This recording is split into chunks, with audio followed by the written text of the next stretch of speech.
From Hollywood, the NBC Theater presents...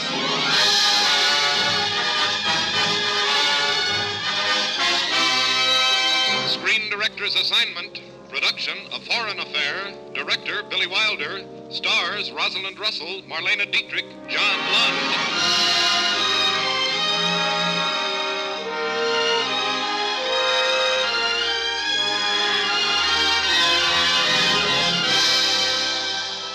The Hollywood Screen Directors present an hour-long excursion into laughter. Paramount's Academy Award contending romantic comedy, A Foreign Affair, starring Rosalind Russell, Marlena Dietrich, and John Lund, and introducing the director of the film, Billy Wilder.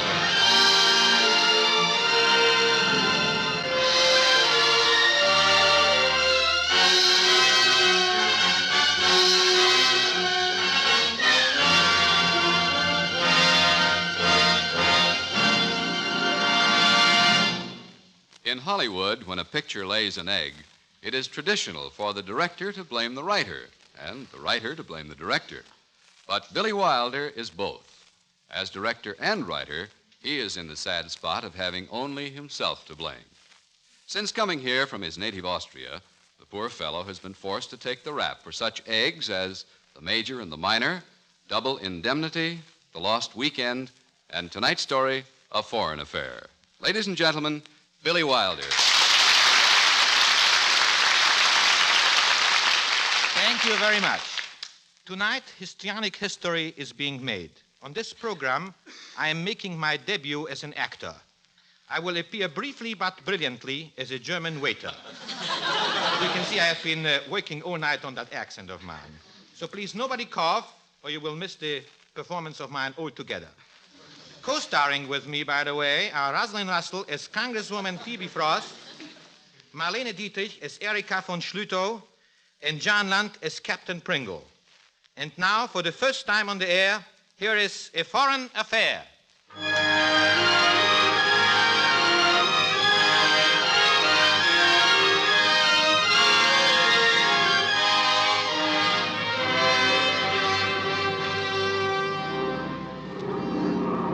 An American transport plane is flying toward the greatest rubble heap on earth, the city of Berlin. And in the plane, a party of United States congressmen and one congresswoman. While some of the passengers stare out of the windows, prim Miss Phoebe Frost is immersed in the notes she is carefully writing into a prim black book, which she holds primly propped on a large cake box. Miss Frost, Congresswoman Frost. Yes, Congressman Griffin? We're approaching Berlin. Don't you want to see the ruins? Yes, Miss Frost. As chairman of this committee, I suggest you observe as much as possible. Congressman Pennicott, this is not a sightseeing tour. We've been sent here to investigate the morale of United States troops. We have heard rumors that they have been fraternizing with German women. When we land, I assure you I shall explore the situation thoroughly and turn in as accurate a report as possible.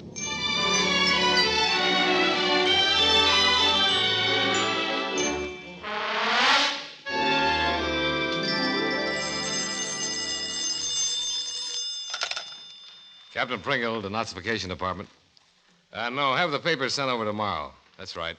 I have an honor guard formation at the airfield this afternoon for some globe-trotting congressman. Goodbye. Well, Lieutenant Lee, you look despondent. What's the matter, boy? Oh, it's these German dames. They're murder. You mean Trudy, the fireball Fräulein? What happened? I lost her. You run out of candy bars? A Russian sergeant came along with a pound of rancid butter. You're an amateur, Lee. Now, I wouldn't be afraid of a Russian general with a ton of caviar. Take a look at these. Nylons. Where'd you get them? Brandenburg Gate. Well, you're going to get into trouble messing around with that high-voltage nightclub singer. Erika von Schlütow? Why, she's just as sweet and harmless as an artillery battery. Yeah. They say she used to run around with a lot of those big-shot Nazis. Rumors, jealous rumors. Hey, man, look at the time. We got a parade for that committee from stateside. Going to investigate our morale. You know, I can't understand why. I don't have any.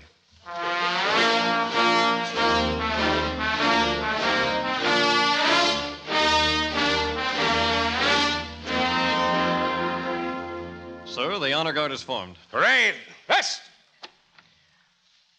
Once more, gentlemen, it is our honor and privilege to turn out with the brass band and welcome a visiting committee. This time it's to investigate our morale.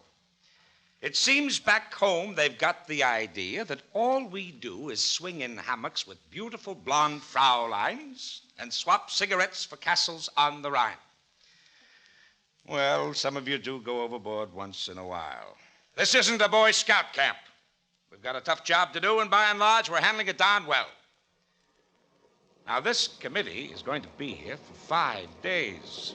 I'm counting on you men to behave, period. Now I see our guests have arrived. Harmony! Attention!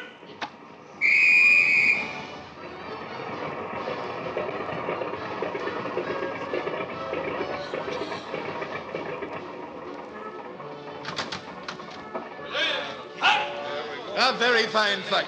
Wish my ears had stopped ringing. Where is Colonel Plummer? I am Colonel Plummer. Congressman Pennicott? Yes? May I extend the welcome of the American military government? As chairman of this committee, permit me to bring you greetings from the people of the United States.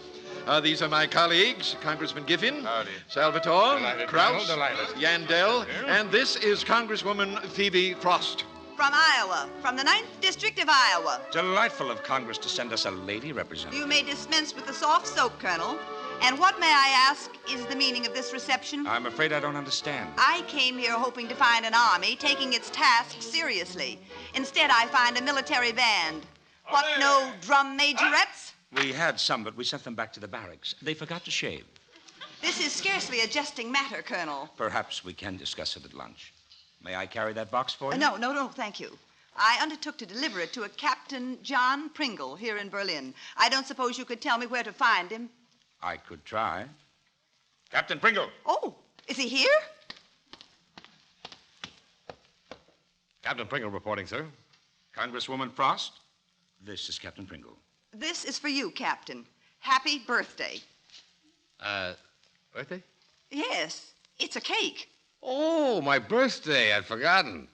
You mean, you brought this all the way from the States? Murdoch, Iowa. Well, my home state. How is good old Iowa? 67% Republican, thank you. I was entrusted with this cake by the daughter of one of my constituents. Well, open it. Oh, yeah, sure. Well, what do you know? Oh, isn't that sweet? Love from Dusty. In pink icing. Yeah, great kid, Dusty. Oh, how long since you've seen her? Dusty? Oh, 4 years. Don't you ever get leave? Oh, I don't want any leave. You don't? Oh, well, that is... personal feelings don't matter here. Winning the peace, you know? Oh, that's fine, but, Captain Pringle... Yes, ma'am? That thing hanging out of your pocket, it looks like it... A woman's stocking. Captain Pringle. Colonel Plummer, do your officers usually go around looking like the hosiery department at Macy's? Stocking? Oh, you mean this stocking? Oh, well, my mother sent me these. Just got them today. And the color just matches your arm. Yes, I mean, no. They're a present for Dusty. I'll mail them from here. Surprise, you know. It's her birthday next month. Why, Captain Pringle, how thoughtful. And now here you are with a birthday cake all alone. Well, they'll be my buddies. We'll open a case of root beer, light the candles, sing some songs. It'll be just like good old Iowa. Almost. Oh, well, may I say that if you're a sample of the Army spirit, I feel better already. Oh, I'm a sample, all right. Goodbye, Miss Frost. Goodbye. Give my regards to the Lonely Hearts Club. Yes, sir. Oh, man, look at this cake. When are we going to eat it? Eat it. Are you crazy? I'm going to the black market and parlay this pastry into a mattress.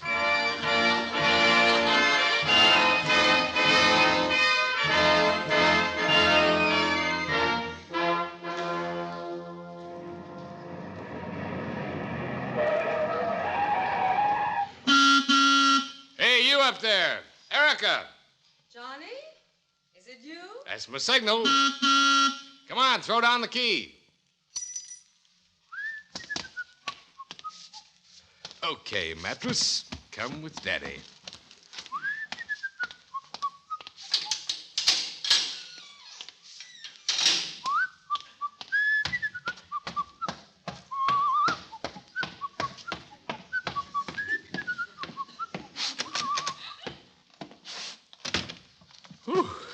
thing's heavy.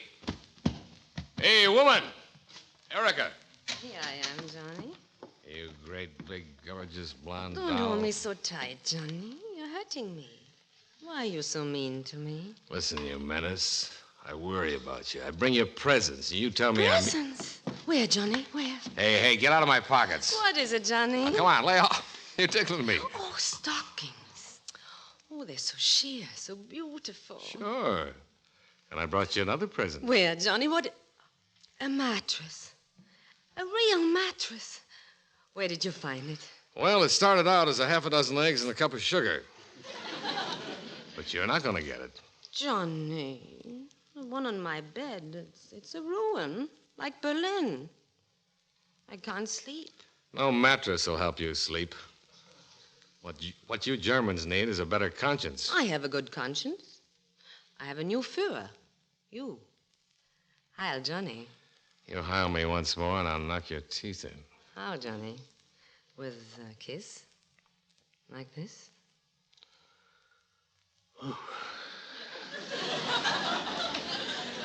Your mother must have been frightened by a blowtorch. Who's that?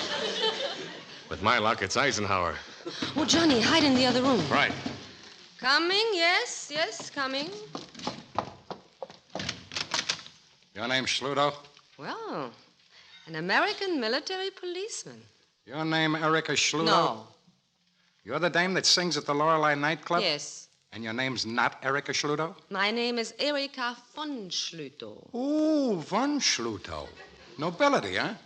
Well, if your Von Highness doesn't mind, it says here on this Von paper that you've been an active Von Nazi and was sentenced last month to a Von labor camp to pick up some Von bricks. There must be some mistake. I've been completely cleared.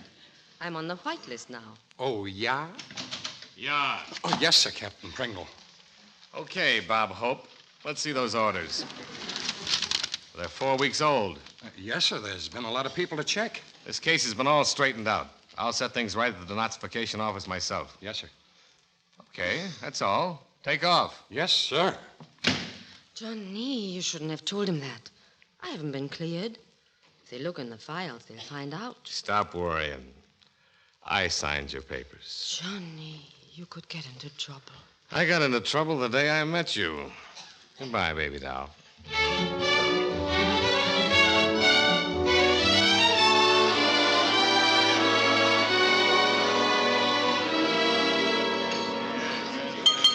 Gentlemen,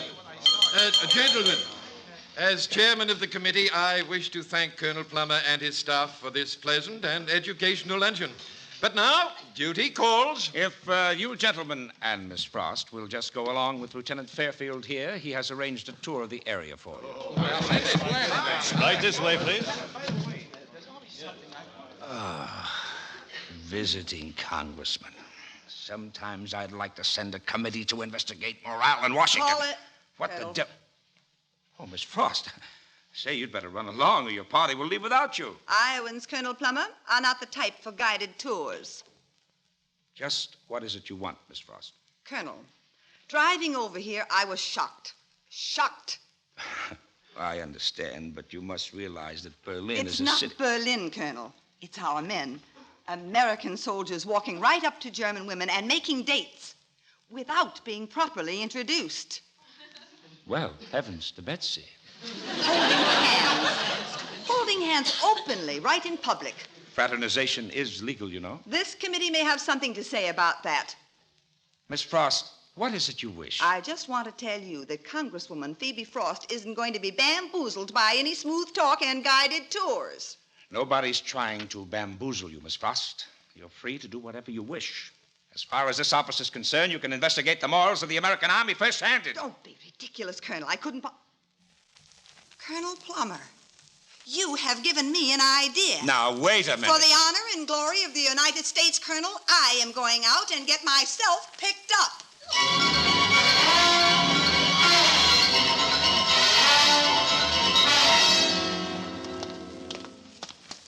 So what's with it? Did you have any luck with the German doll? Nah. I says to her, look, I am Private Joe Bilks of the United States Army. Yeah, what does she say? She says she already has a candy bar. Oh, yeah. A plutocrat. Well, Hey, do you see what I see? Wow. A size 14. Somehow she don't look like a German girl. Oh, that is strudel if I ever saw one. Come on. Hey, Fraulein. Ein Moment, Fraulein. Hold on a minute, will you? Guten afternoon, Fraulein. Oh. Hiya, Strudel. Yeah. Hey, you get that? Yeah, the conversation is launched. Strudel, das ist mein Freund Mike. Mike. Yeah.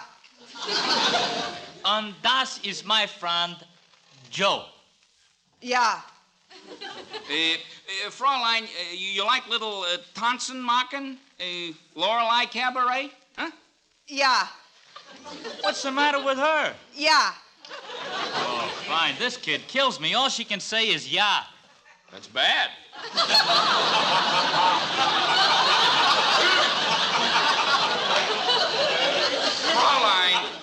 Fraulein, what is your name? Yeah. No. Your name? Gretchen. Gretchen what? Gretchen, Gesundheit. How do you like that? We're fraternizing with a sneeze.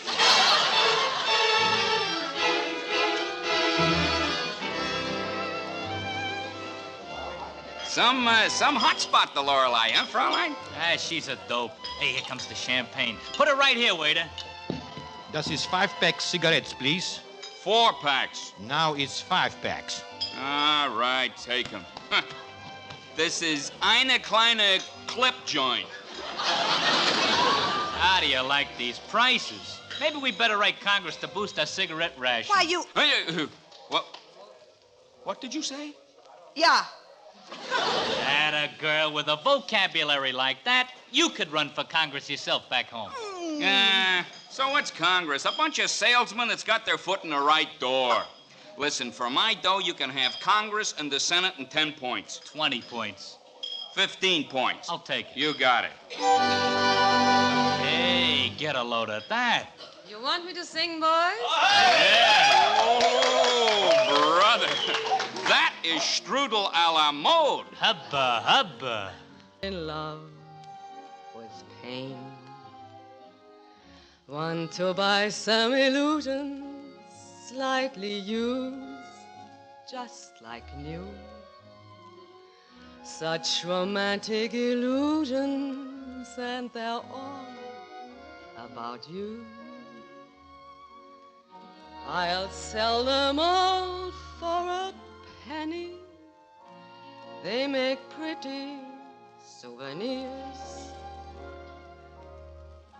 Take my lovely illusions, some for laughs, some for tears.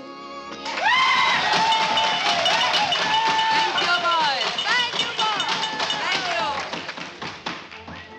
Psst.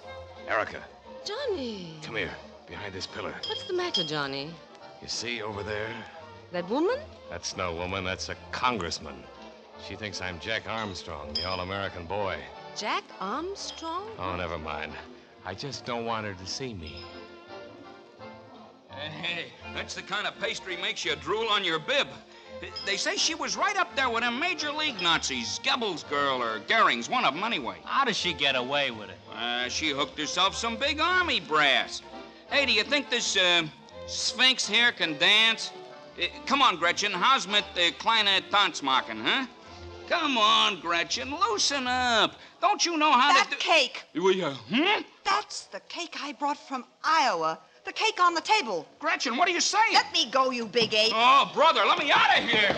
Waiter, where did you get that cake? What you want? I know that cake. I brought it from Iowa. Where this restaurant gets food is our business, not yours. That's enough out of you. This cake is confiscated. Oh, Captain Pringle. So this is what happened to my cake. What do you know about this? It was stolen from my Jeep in the Brandenburg Gate area, Miss Frost. You know, the black market. I traced the cake here. And just what do you intend doing about it? Oh, I'll take care of the matter. Oh, no. Where's my notebook? Oh, there now. What exactly is the name of this rat trap? The Lorelei. The Lorelei. And what is the name of that woman? What woman? The singer here. Oh, that woman. I think it's, Erica. Erica what? Erica, von Schlutow. How do you spell it? With an umlaut. Aha! I thought so. Huh? Even her name is subversive. But, Miss Frost, why ask about her? Because there's something funny going on around here, and as a congresswoman of Iowa, I am about to do my duty.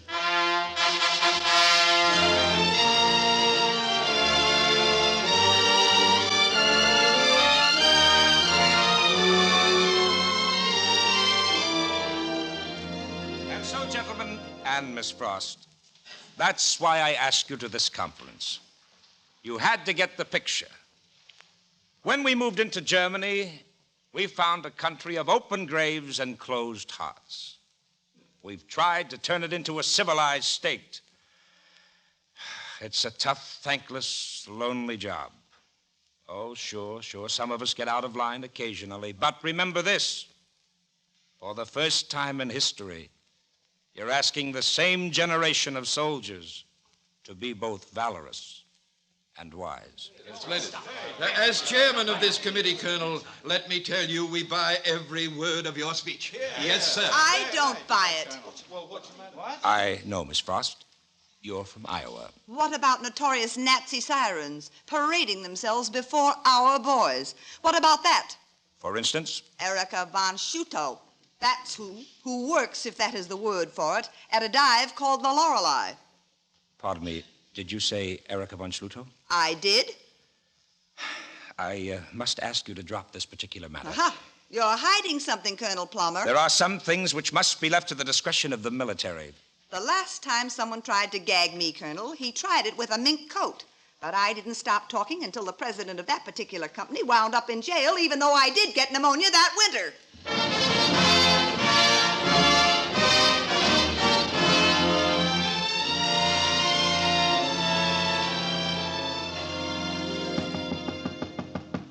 Come in. Morning, Miss Frost. Ah, Captain Pringle. No doubt you're wondering why I sent for you. Uh-huh.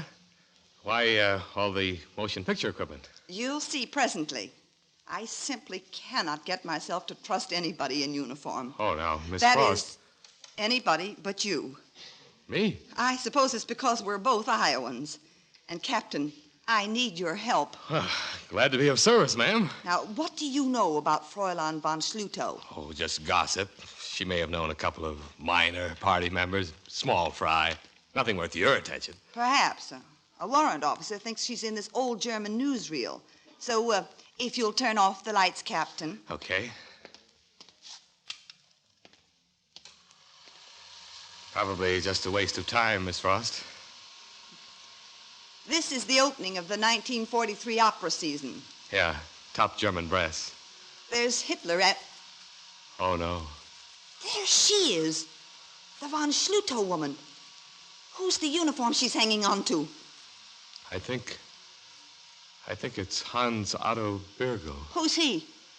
Oh, he had a little something to do with the Gestapo. He's dead. Killed himself. Wasn't he an important party member? Oh, so-so. Look at the way she's holding on to him. Well, maybe she doesn't know him. Maybe she had a dizzy spell, and the first thing she could catch was his elbow. Uh-huh. And is that a dizzy spell?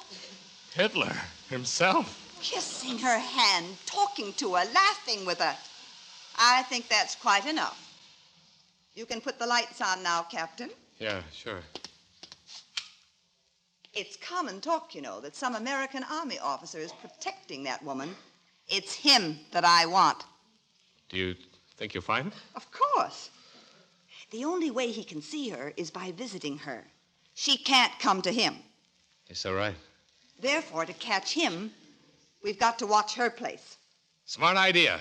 And I'll watch it myself, personally, night and day. No, we'll watch it together. We will? I want to face that man myself, face him right down. Oh, well, it's liable to be a long, dull process. You and I can afford any time required by so brazen a case. If necessary, I'll go to the general. Oh, no, not the general. I will, and to the War Department, and to the president. And if he doesn't do it, Yes? I'll see Drew Pearson.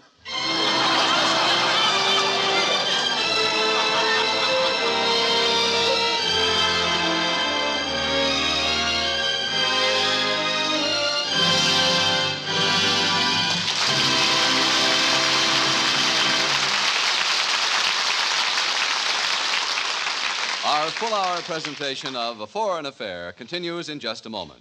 But first, a word about next week's show. Starting next Sunday, the NBC Theater will be heard over most of these stations at 9 p.m. Eastern Standard Time, just a half hour later than heretofore.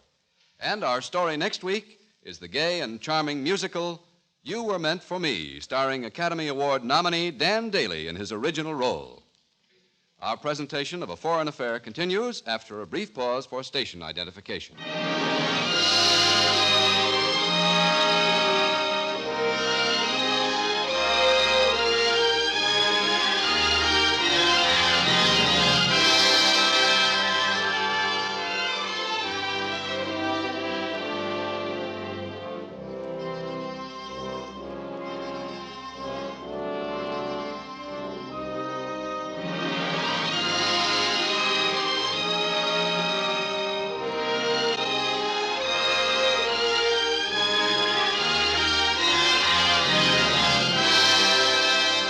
The NBC Theater is presenting the Hollywood Screen Directors' hour-length production of A Foreign Affair, starring Rosalind Russell, Marlene Dietrich, and John Lund, and introducing the director of the film, Billy Wilder.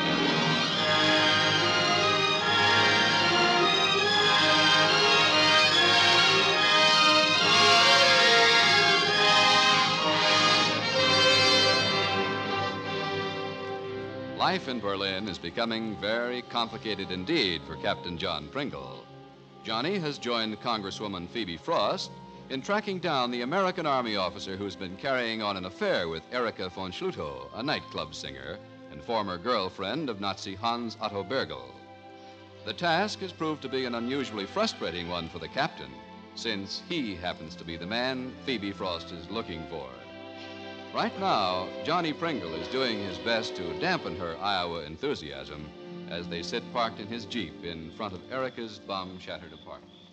Oh, it's after curfew. It's a cinch she won't be coming tonight. She's waiting for somebody, or she wouldn't leave the lights on. Maybe she's pickling peaches. Not her. Pickled peaches. Golly, you must miss Iowa. Oh, sure. No morale problems there. We had the lowest juvenile delinquency rate in the country. Till 2 months ago. What happened? A little boy in Des Moines took a blowtorch to his mother. We dropped right back to 16th place. Must have been humiliating. It was, especially for the little boy's mother. A Republican, you know. Well, those things do happen. Oh, golly, I'm sleepy. Look out for that horn. Shh. Oh, I'm sorry. Uh-oh, that did it. What was that? Crickets? Something dropped. It's a key. A key? Oh, whatever for? Apparently, the man honks the horn. That's the signal. Johnny? Johnny? Come on, hide into the shadows. Johnny? Where are you, Johnny? Johnny. His name's Johnny. Well, there's lots of Johnnies in the Army. But this eliminates all the Jims, Bobs, and Georges. Johnny. A hussy. Shh. Is somebody here? Oh. Hello, Johnny. I don't know who you're referring to. I am Captain Pringle of the United States Army, and this lady with me is a member of the Congress of the United States. And we have reason to believe that you are consorting with a member of our armed forces. What gives you that idea? The key you dropped. Oh, that was for the milkman. Facts, Miss von Schlutow, if you please. You are an American woman? What is the man's name? No lipstick. And what a curious way to do your hair. Are you now, or have you ever been connected with a member of the Armed Forces of the United States? If so, what is his name? Perhaps if you change the line of your eyebrows a little. I'm sorry, but I don't know what you're talking about. Good night. Gute Nacht. Gute Nacht, Captain. Whatever your name is.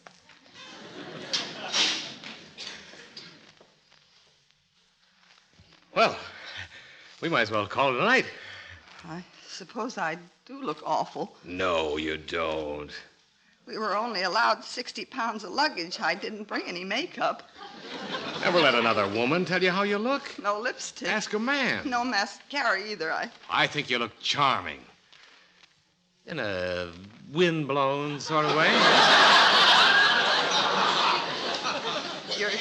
You're just being polite. Oh, no, really. You're sweet. Now, getting back to that woman, the man behind her, he must really be important. Important enough to cover up for her. Oh, I don't know. You read stories like this every day in the papers. That's it. Papers. The man must have signed her papers. Oh, no. Find the signature on her papers and we've got our man. Well, it's getting late. Let's go home now. No, I want to see that file right now. In the middle of the night? Shouldn't we get permission? Did we get permission to land in Normandy? Let's go.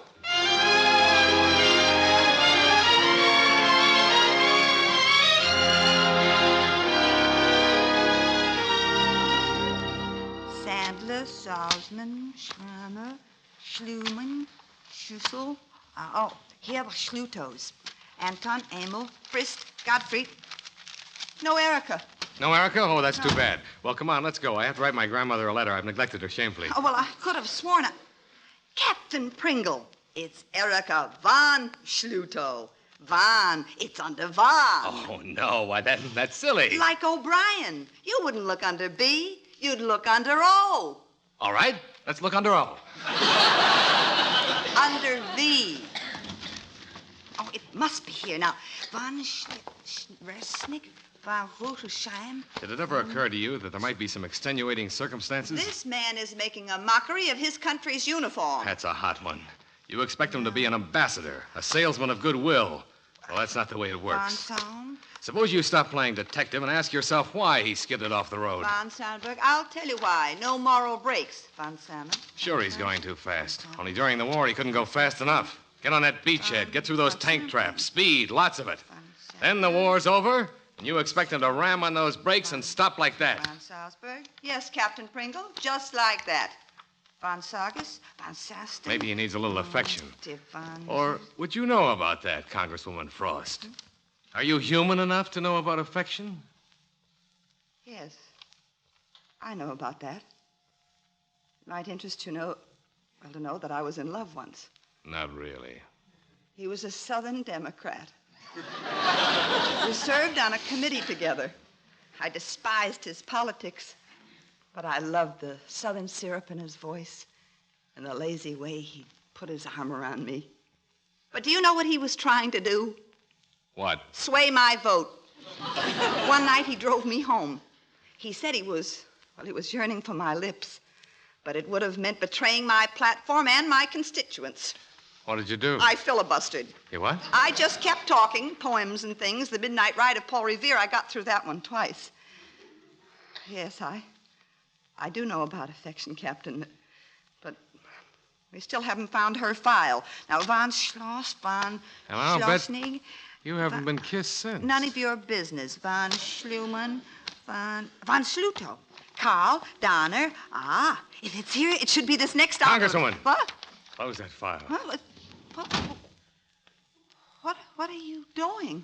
That Southern Democrat isn't the only guy who's yearning for those lips. Captain Pringle. Keep away. Don't you come. Why? You're no Nazi. Since when has it been subversive to kiss a Republican? But I'm a congresswoman. You're a lovely woman. And you're going to get kissed. Now, listen, my children, and you shall It won't hear do you any good. The Midnight Ride of Paul Revere. Congresswoman, darling, I'm asking for the floor. On the 18th of April in 75. I demand the floor. A man is now alive.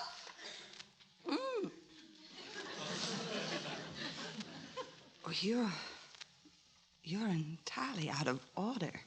Objection overruled. Oh, John. Come on. Let's get out of here. I know where there's a beam of moonlight with your name on it.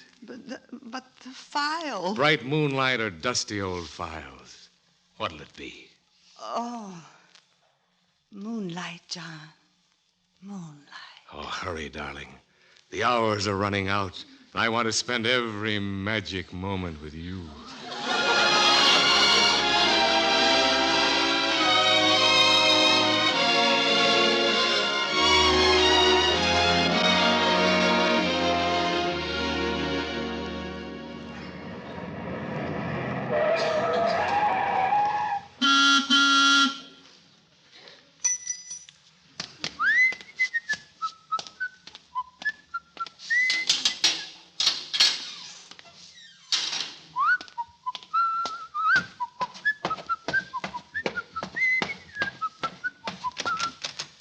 Johnny, hurry, darling. It's been so long.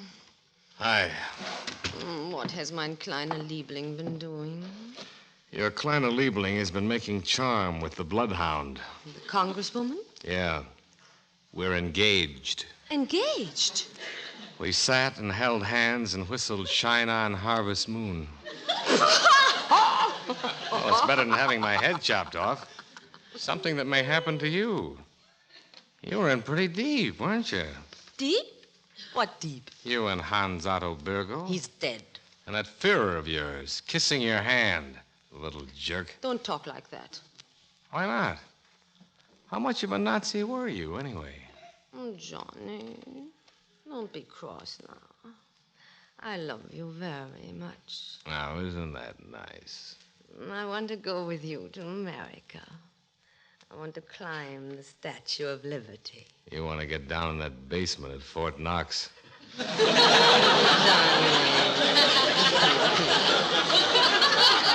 Got some vodka, and I had the phonograph fixed. Sorry, I got a date. A date? With my fiancée. Have to keep her hogtied till she leaves tomorrow. But you'll come tomorrow night, won't you, Johnny? Sure, I guess so. So long, doll.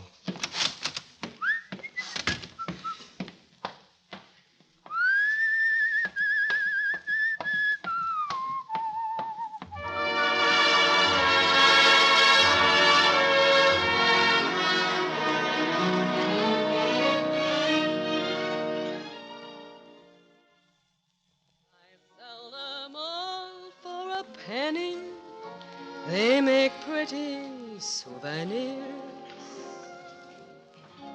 Take my lovely illusions, some for loss, some for tears.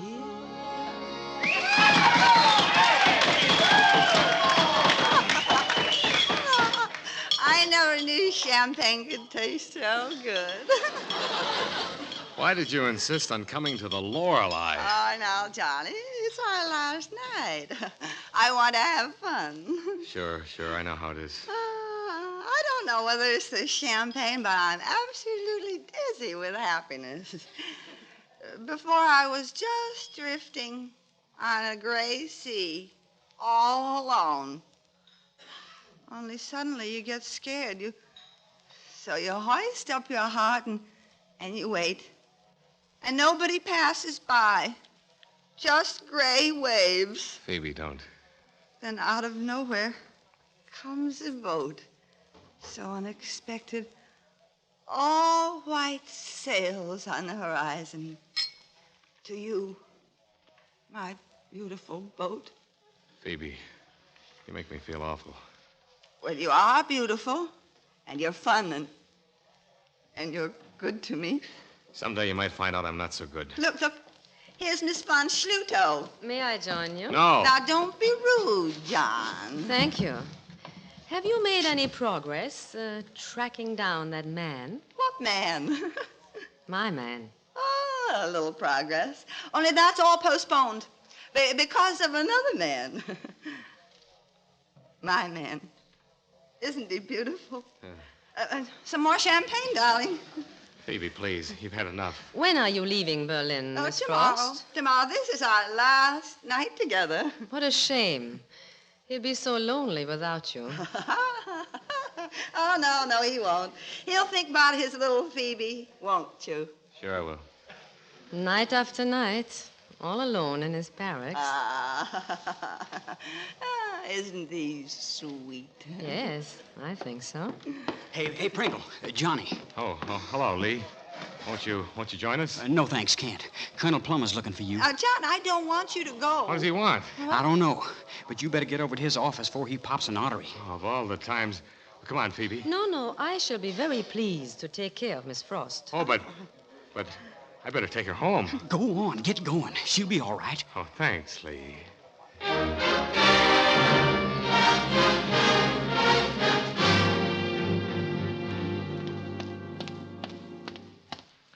Captain Pringle reporting, sir. Well, if it isn't the great lover. Yes, sir. What? I mean, no, sir.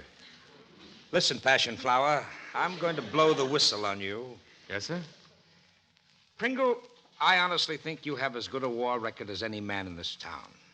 You've been on the first team ever since Normandy, and I know you were among the first 10 men across Remagen Bridge. I also know why you were in such a hurry. Well, that's a long story, sir. So is this Erica von Schluto. Captain Pringle, we've been wise to you and her all along. Pekin, huh? We also know that you've been playing a double bill with the Congress lady from Iowa. I'd appreciate it if you'd leave her out of this. You would, huh? Captain, you're to stay away from that certain party. Strictly off limits, understand? That's okay with me. It was all washed up anyway. Just a minute, get this straight. You're to stay away from the Congresswoman. Phoebe? Why? Because you're going to pick up the torch for Fraulein von Schluto and lug it again in public. Oh, what do you know? Did you ever hear of Hans Otto Bergel? Sure, Erica's Nazi boyfriend, but he's dead now. Dead nothing. He's very much alive. And thanks to you, he's kicking. What have I got to do with it? Plenty. Someone tipped him off that his girl has been seen around with an American officer. Well, what about it? That only... Oh.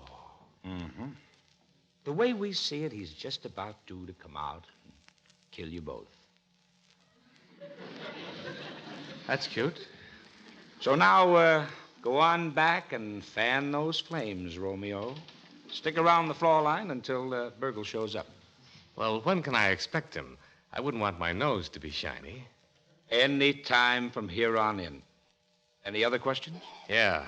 Why did I ever join the Army?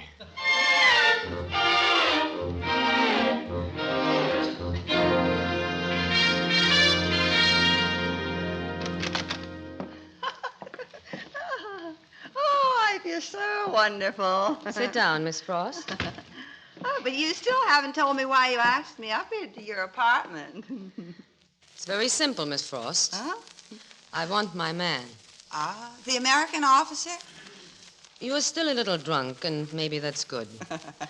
Because this is a beastly thing I'm going to do. But you must understand what happened to us here. We've all become animals, with exactly one instinct left: self-preservation. It has been a life of misery. But now I found a man, and through him a roof and a job and food, and I'm not going to lose him. Oh, why tell all this to me? Because you want the same man. Huh? What did you say? Here, take my handkerchief. You'll need it. You mean John?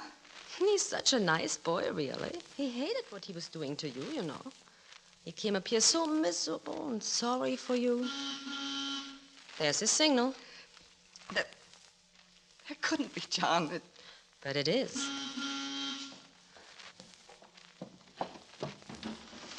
One moment, Johnny, darling. I don't want him to see me. I'm afraid it's too late now. Just sit over there in the corner. Hiya, doll baby. Hello? What's the matter? No kiss for your kleine Liebling? Oh, I'm sorry I had to show up at the Lorelei with that Congress dame. She doesn't mean a thing. Nothing, Johnny. Just laughs. Come on, break out that vodka of yours and... Oh. You're a very funny man, Captain Pringle. I'm sorry. So am I. Not for myself. For you.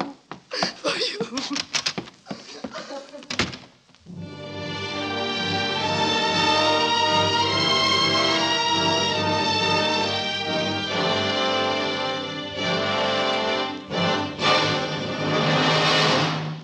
Colonel Plummer, I can't go through with this. I'm sorry, Captain, but that's how it is.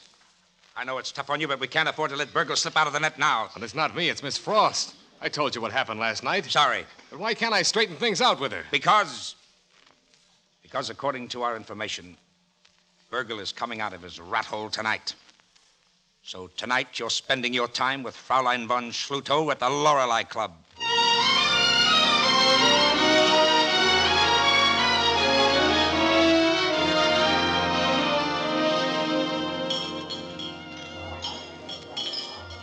Johnny, I didn't expect you. That makes two of us. Tonight I have a surprise for you. What is it? Oh, labeling my numbers coming up. I got a surprise for you. So is mine. I must go now. I'll be back.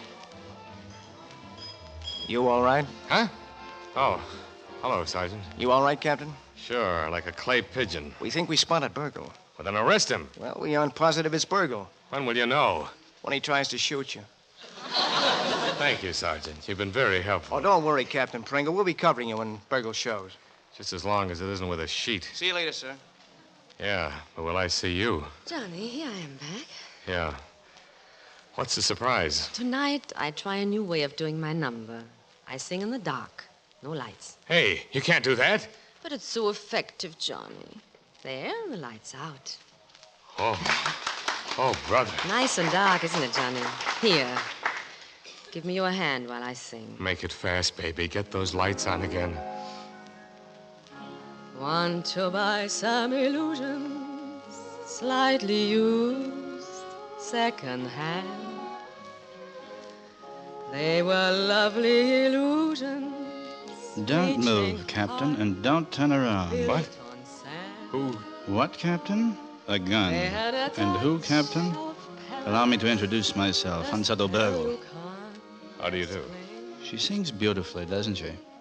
Listen, Captain. Crazy paradise, you are in love with pain. Yes, pain, Captain. Pain as I have known, as you soon shall know. Very soon. You won't get away with it, Burgle. I don't expect to, Captain. But it shall have its compensations, her death and yours. Listen to her. You won't. If she finishes her song, Captain, the lights will go on, and we can't have that. Neither you nor she will ever see the lights again. You loved her, Captain. Now die with her music in your ears. Auf Wiedersehen.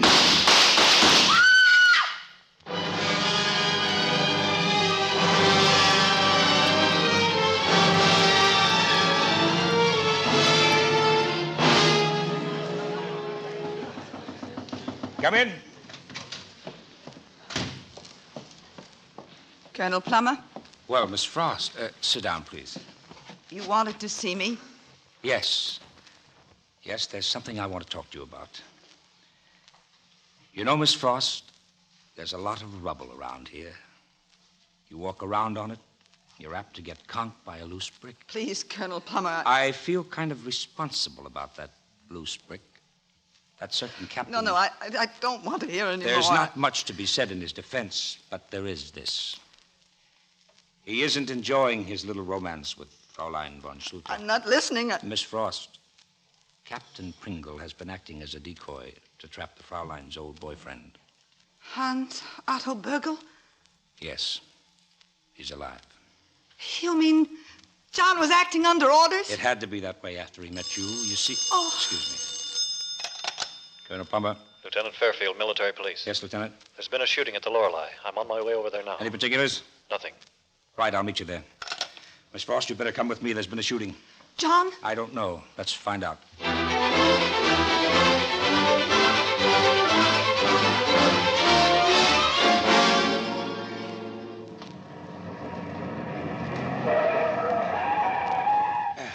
This is it. Come on. Okay, Lieutenant Fairfield, where is he? Under that sheet. Dead. Oh, You wait here, Miss Frost. I'll have a look. Mm-hmm. 2 plugs right through the kisser. right to the... Oh. Oh, she fainted. No sense of humor. Where's Pringle? Pringle! Right here, sir. You all right? Fine, thanks to the sergeant here. He dropped Burgo with his first shot. Ah, shucks, Captain. Don't give me all the credit. The other boys got in there 2 bits worth. Well, Pringle, you'd better attend to that congresswoman of yours. She's fainted. Phoebe? Here? Right over there. Now, Lieutenant, how about Fräulein von Schlutow? 2 MPs have her in back.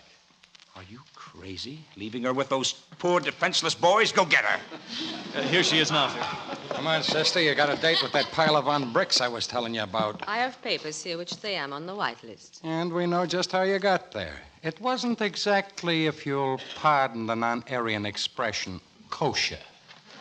I don't understand. If you'll just ask Captain Pringle. Forget Captain Pringle. Colonel Plummer, sir. Colonel Plummer. Oh, you must be that wonderful Colonel Plummer I've heard so much about. Yes. Only most of the time they called me Delicious. Take her away, Corporal. Come on, sister. Colonel, can you take me to my apartment while I change? I guess so. Come on, Corporal. You, Sergeant. Yes, sir. Go along with the corporal. Watch him. I sure will, sir.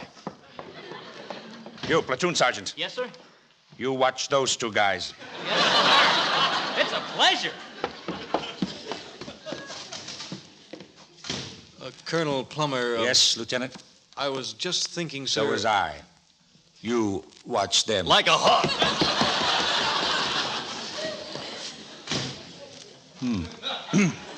Come to think of it, I'd better watch him.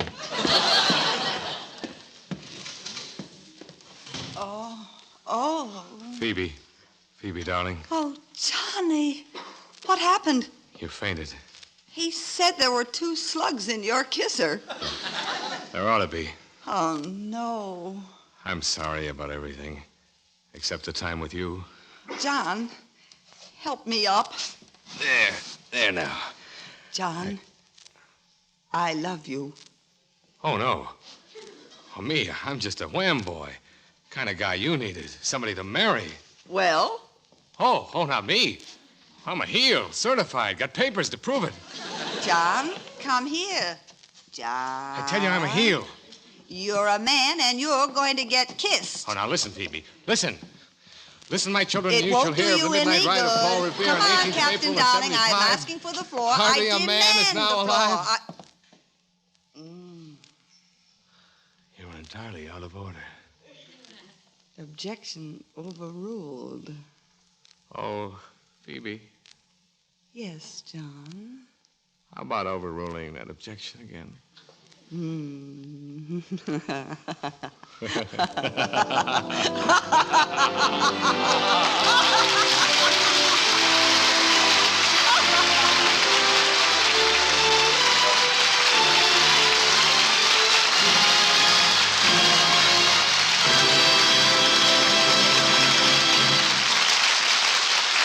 just a moment, our stars will return. Next Sunday and every week thereafter, the NBC Theater will be heard over most of these stations at 9 p.m. Eastern Standard Time. And leading off the Screen Directors series in the new time spot, the delightfully nostalgic musical, You Were Meant for Me, starring Academy Award nominee Dan Daly in his original role. And now, here are tonight's stars: Rosalind Russell, Marlene Dietrich, and John Lund, and screen director Billy Wilder.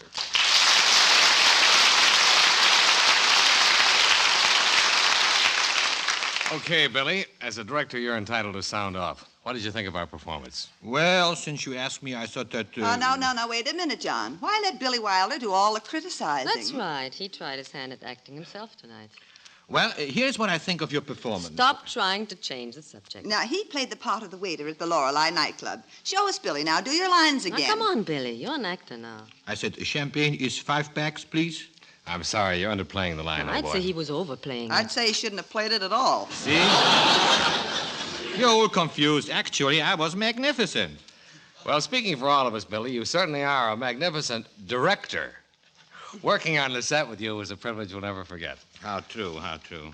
Now, Billy, I hear that you screen directors have quite an array of shows coming up, huh? I'm looking forward to hearing Dan Daly's next week in You Were Meant for Me. And I'm counting on catching The Perfect Marriage with Loretta Young. For me, it's a toss-up between Fred McMurray in Suddenly It's Spring and Bob Hope in The Ghost Breakers. Well, you'll be hearing them all on Screen Director's Assignment. Good night. Good night, everyone. Good night, Billy. Good night. Good night. And good night to you, Rosalind Russell, Marlena Dietrich, John Lund, and Billy Wilder.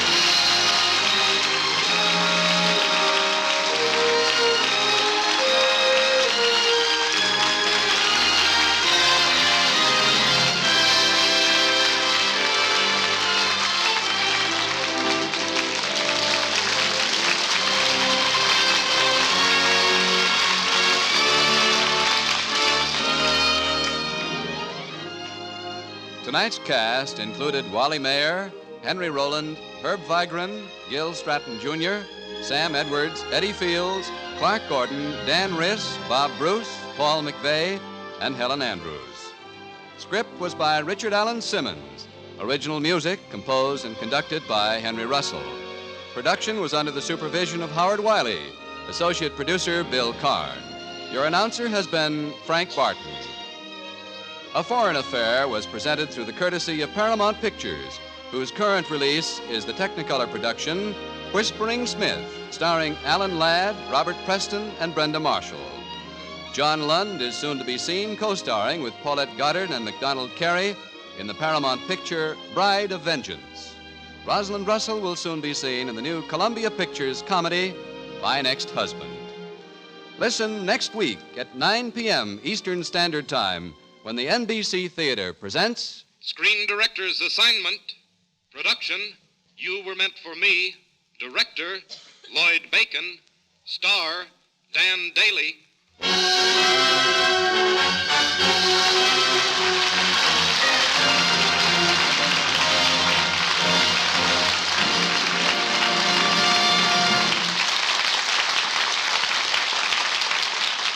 The Screen Directors Guild program came to you from Hollywood. This is NBC, the national broadcasting company.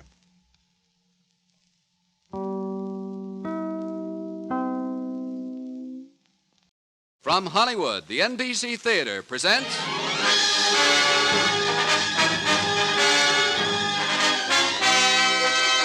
Screen Director's Assignment. Production, You Were Meant for Me. Director, Lloyd Bacon. Star, Dan Daly.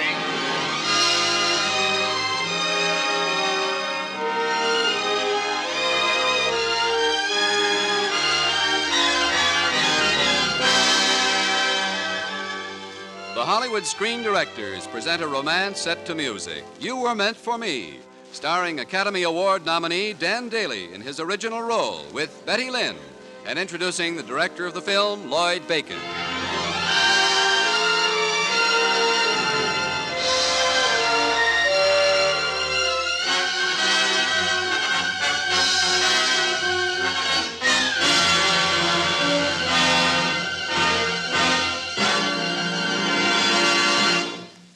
The life story of our guest screen director tonight reads like a saga of show business. Born into a distinguished theatrical family, he himself became first a stage actor and then a film actor and director.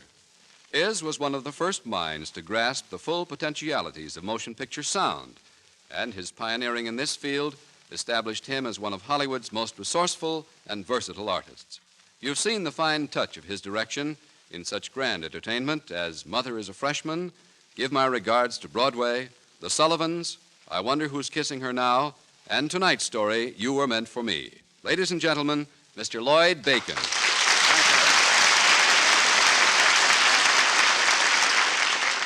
Folks, our story tonight is about the closing years of an era of show business. Years packed with glitter and excitement, but somehow they were full of sweet music. Making You Were Meant for Me was a nostalgic thrill, and I hope you'll find the same thrill as we relive part of those years. Rhythm with Dan Daly as an orchestra leader, Chuck Arnold, and Betty Lynn as Peggy Mayhew. Here, ladies and gentlemen, is an era. Here is You Were Meant for Me.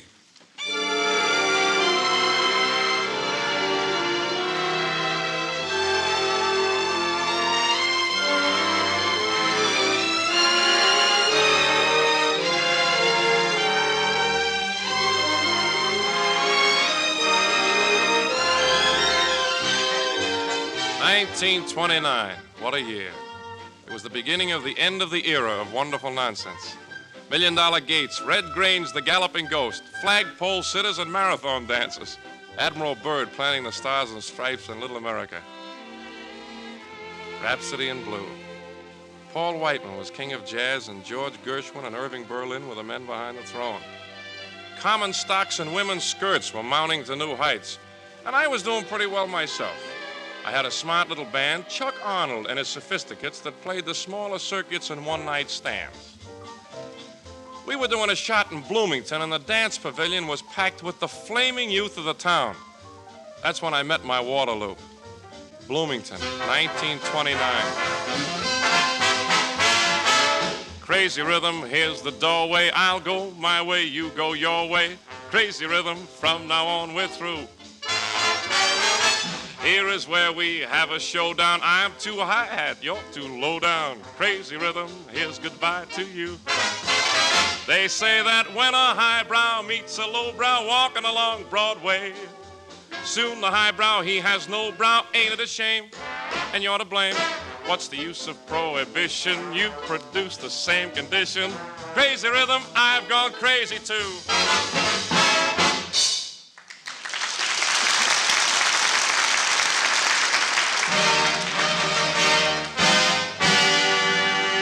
And now, kiddies, here's what you've all been waiting for, somebody's big moment to win a prize. Now hold your breath and hold on to your checks while my brilliant manager and arranger here, Mr. Oscar Hoffman of Greenport, New York, selects the lucky number out of this bowl. For this, I gave up a concert career. Here you are, hotshot. Thank you, Oscar. And here it is, folks. Hold your breath. Yeah, hold it good and long. Here is the lucky number. It is 864. The number 864. Who's got it? 864. Me. Mimi has it. Well, Mimi, come on up here to the bandstand, that a girl. Come on up. Don't be nervous. Here she comes, folks. Give her a great big hand. Well, Mimi with the 864. Come on, everybody. Let's give this girl a great big hand. Fortune smiles on a lovely lady, Miss... Mayhew. Peggy Mayhew. The lovely Miss Peggy Mayhew. And I'm not kidding, lovely, spelled W-O-W. Wow! Congratulations, Peggy, and now for the prizes. Let's see what we have. One book of green trading stamps from Baum's Department Store. Very nifty. And there's a season pass for the Poli Theater. Good Tuesday matinees. And one article of feminine attire, yeah. It's gift wrapped from Weebow's Department Store. Thank you, Mr. Arnold. All right, and now in honor of this very lovely little lady, the boys and I would like to do a special arrangement of You Were Meant for Me. Your hand, beautiful lady. Oh, no. I mean, yes, sir.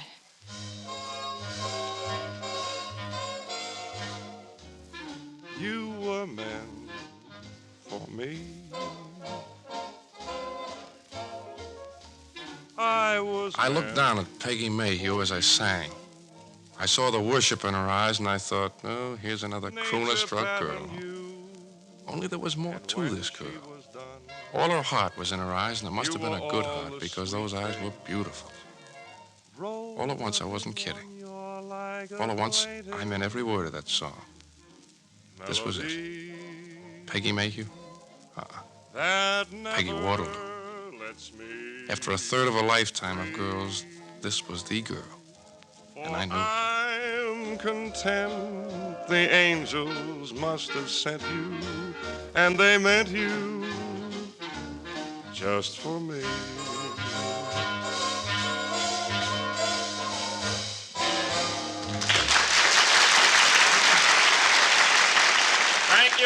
Thank you, everybody. Thank you very much. All right, boys, take it.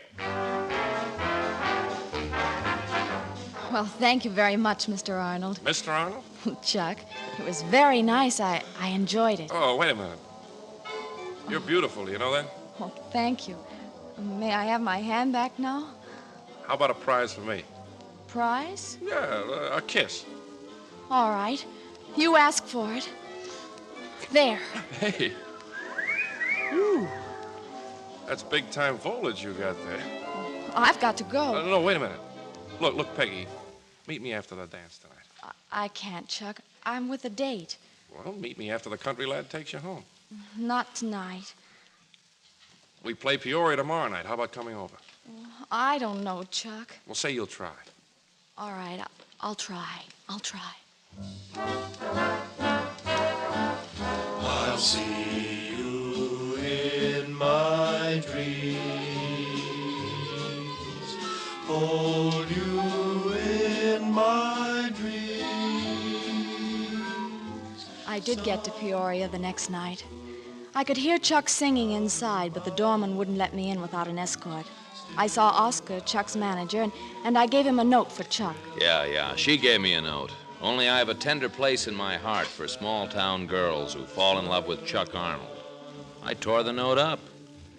I kept waiting for Peggy to show up, and when she didn't, I get a sick feeling in the pit of my stomach, like when I lost my graduation watch and didn't know where to start looking.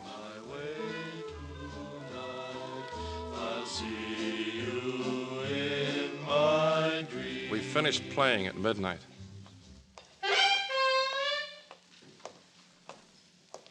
I went out afterward to walk off my disappointment. I passed the bus station, and there on a bench was Peggy Mayhew. Hey, Peggy. Hey, beautiful. Chuck!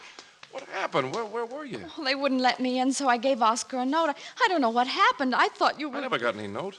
Oh, I've been waiting and waiting, and now it's time for the last bus home. No, baby. How about something to eat? I've got to get back home. Well, one goodbye kiss. No, Chuck, one kiss was enough, and I'm ashamed of... Look, baby, I mean business. Chuck... Ooh. Wow. Some foliage. Oh, Chuck, I thought I was never going to see you again. Well, you're going to see a lot of me from now on. I'm going to find us a justice of the peace. Justice of the peace? Yep. I just proposed to you, and you just accepted. Oh, Chuck, darling.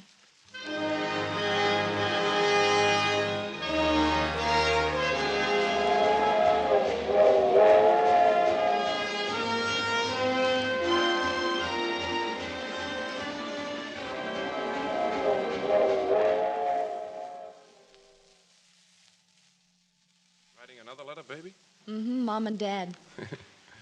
Hey, tell them about this plug in Variety. Arnold Combo garners top grosses on Midwest Flapper Circuit. Not bad, huh? Oh, it's wonderful. Pretty soon you'll be on the front page. Yeah, well, pretty soon you'll be writing to folks from New York. New York? Oh, Chuck, are we going to New York? We're booked into the Pennsylvania roof right after the first of the year. The Pennsylvania roof? Well, that's a big time. There's been a long pull, baby, but land is in sight. Chuck Arnold, now playing Pennsylvania roof. Oh, I can see it in Variety here. Arnold Combo's sensation pen debut. Hey, you ride home to Mother and let Variety write their headlines. Huh? Chuck, what does this headline mean? Wall Street lays an egg. Hmm? Oh, that. Nothing. Just forget about it. Forget it. Well, you can't make me forget that today is our anniversary. No kidding? Mm-hmm, 2 months. Well, let's go dancing someplace after the show. All right, Chuck. A busman's holiday, huh? After the show, we got a heavy date, it girl.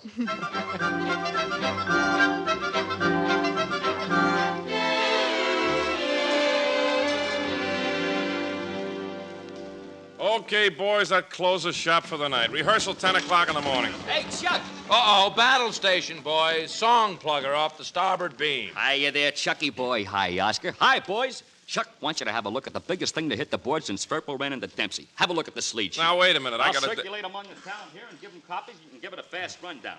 I am Earl, Isaac Goldie, Murph Beatty. Last song he showed me was Stardust. It'll never get any place. Anyway, Who ever heard of Hoagie Carmichael? Hey, is this the best you've got? It's an awful crummy title. Great title, great song, great arrangement, just for you. A ranger opened the vein and wrote it with his heart's blood. Try it, kid. Get near this one. Okay, let's go. Once over lightly, boys. What can we lose? No one to walk with, all by myself. No one to talk with, I'm happy on the shelf. Hey, misbehaving, I'm saving my love for you. I know for certain the one I love. I'm through with flirting, it's you I'm thinking of. Hey, misbehaving, I'm saving my love for you. Like Jack Horner in a corner, don't go nowhere, what do I care? Your kisses are worthwhile waiting for, believe me. I don't go out late, don't care to go. I'm home about 8, me and the radio. Ain't misbehaving, I'm saving all my love for you. Boom, dia-da, bip-dia-da.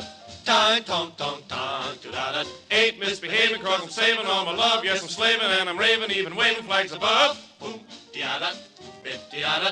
Time, tom, tom, tom, da-da.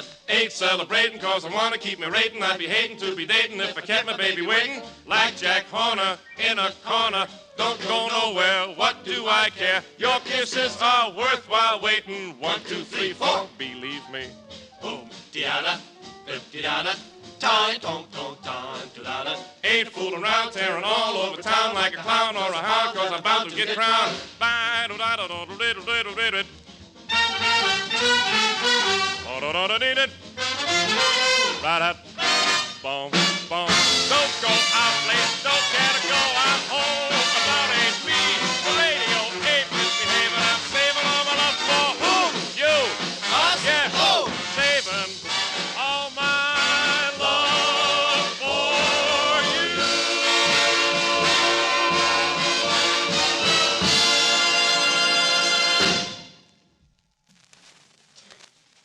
Well, how about Oscar? Yes. What do you know? That is going to be a smash, Yeah, Oscar. yeah. Well, absolute smash. Who'd have thought it was 3 a.m., you know? And what a smash hit you're going to be with Peggy. What are you talking about? Well, you had a date with her 3 hours ago. Oh, wow. Oh, good night, fellas. I got to go. Now, wait a minute. Hold it, Chuck. You see, she's asleep now.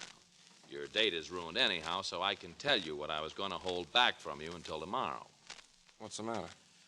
It's been a bad Friday on Wall Street. Well, how are we on the market? Cleaned out. Now you better sit down while I break the bad news. All of it.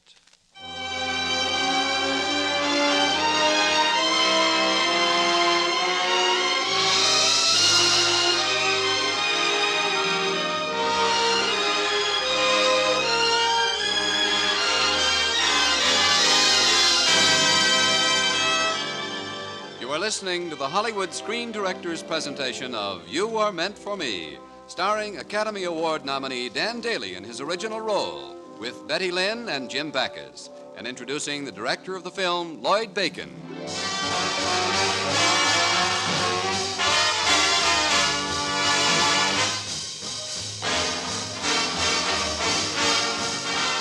The next night, I let Oscar conduct while I stood aside holding hands with Peggy, trying to break the bad news. All of it. Chuck, it doesn't matter if you've lost your money. You're just starting on your career. There's New York. Look, honey, we don't get to play New York. Oh. Well, you always did well on tour. Yeah, well, you should see the cancellations pouring in. Our whole tour is falling apart. Well, we'll just put Humpty Dumpty together again, that's all. That was the band's next to the last number. We're all finished tonight, Peg. We're breaking up. Oh. I didn't know it was that bad. It's worse. But it's just a flurry, though. Don't worry. We're broke. Now, don't worry, I tell you. Well, I'm just being practical. I was just thinking, what a wonderful opportunity for me to see my folks back in Bloomington. I thought you were crazy to go to New York. Well, if you want to know, I'm homesick. Homesick? You sure? Kind of. Oh, well, that's different if you're homesick. Because if you wanted to go back just to save money... Oh, no. If you're homesick, that's different. And you'll love living in Bloomington for a while. Sure I will. That's where I met you. Oh, look, Oscar's signaling you. It's your number. It's my number, but it's for you, Peg. I'll get by as long as I have you. Though there be rain and darkness too, I'll not complain. I'll see it through. Poverty may come to me, it's true. But what care I? Say I'll get by as long as I have you.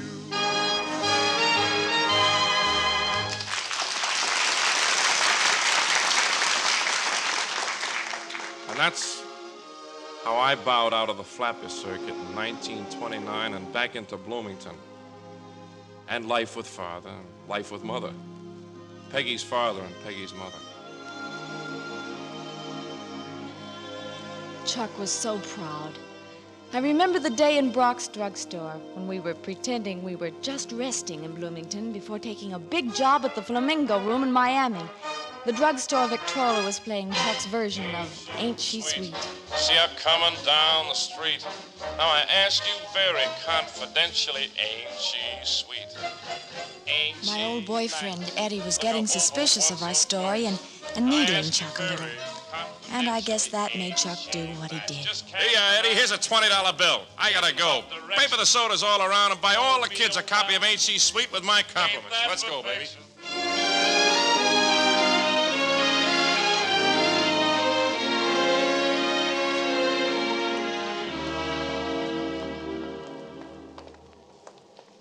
Chuck, that was kind of crazy tossing away our last $20 like that. Yeah? Look at what came in the mail today. Hey, look, step over by the street light. Open it. A check. Yep. Royalties, $278. Famous Records Company quarterly accounting. Why, we're rich. Now, will you let me run things around here? It's just that one of us has to be practical, dear. All right, tell you what.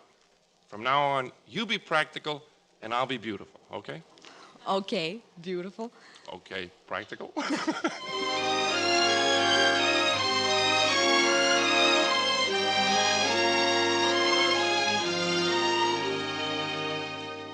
Now, Peggy, there's nothing for you to worry about. Lots of women have babies. Well, I was thinking about Chuck, Doctor. He'll receive excellent care. I mean, he doesn't know yet. Well, tell him he's a big boy now. Now, take a spoonful of that malt and cod liver oil whenever you think of it. You don't need it, but it'll make you feel precious.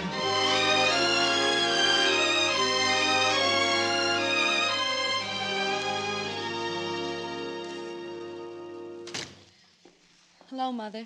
Well, where have you been all morning, Peggy? I had to go to the drugstore. Is Chuck still asleep? Naturally. It's only noon.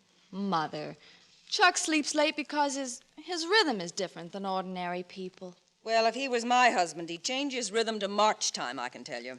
Mother, so long as Chuck is pulling our weight around here, I'm not going to let him be bullied into doing just anything. In fact, I see there's another letter on the table from the famous records. That means we'll have some money for you this afternoon.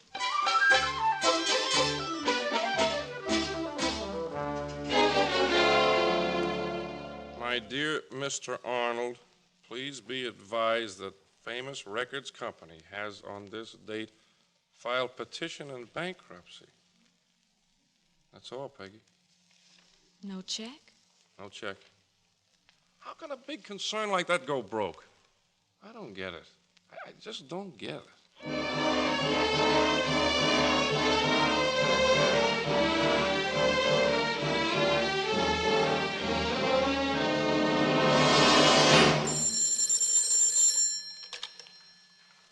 Hello? Who? Oh, well, just a minute. He's right here. Chuck, Chicago calling. It's Oscar. Hello, Oscar. Hello. Yeah? Yeah, go on. $75 a week? Well, the answer is no. Chuck? No, thanks, Oscar, but you ought to know I can't work for that kind of money. Chuck, it'll tide us over for a while. Well, I'm sorry you feel that way about it, Oscar. Goodbye. Oh, calling back, Chuck, calling back. Here, let me. Give me that phone. Are you crazy? Suppose it gets around that I was playing for $75 a week. But suppose something came up, a big doctor bill or something like that.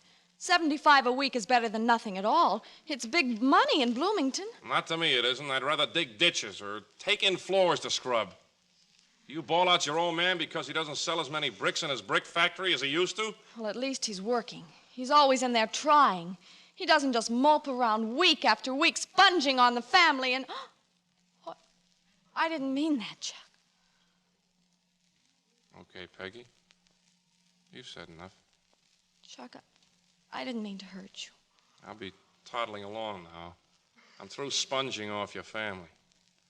I'm going to New York. You want to come along, okay? You want to stay here, okay, too. Is that your ultimatum, I said Chuck? you can come along. I'm not going to beg you. You don't have to. You can go, Chuck. Alone. Okay, I'll send for my things. Goodbye, baby.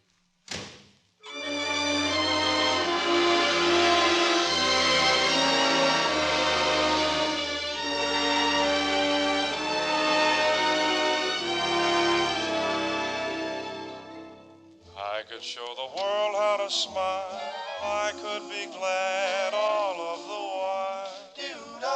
I could change the gray skies to blue if I had you.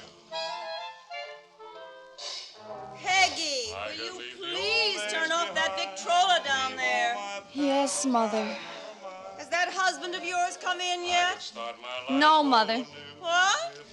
He isn't coming home. I can't hear you. Wait. There. Can you hear me now? I was trying to tell you that husband of mine isn't... Oh. Oh, Oscar. Well, don't be so cordial. You'll have trouble getting rid of me. Look, I get dizzy standing on a thick rug. So what do? I spend the afternoon in an airplane to get here just to talk Chuck out of a slight case of lunacy. Where is the guy? He left for New York early today, and as far as I'm concerned, he can stay there. Couldn't take it, could he? Glass jaw. I think you're being a little harsh on him. You can't still be in love with the quitter. He's not a quitter. You ought to be ashamed, calling yourself Chuck's friend. Oh, you don't hate the guy, then? Oh, Oscar. Oscar, what am I going to do? Well... You might try serving up some dinner for a working man. Chuck! Hi, Oscar. Get you in overalls. Working all day in your old man's brickyard is work, Peggy. Oh, darling, I thought... And you've hurt your foot. Wheelbarrow ran over me. Dr. Jones said for me just to take that stuff he gave you. Gave me? Yeah. Doc wants me to keep up my strength. He says we're going to have a baby.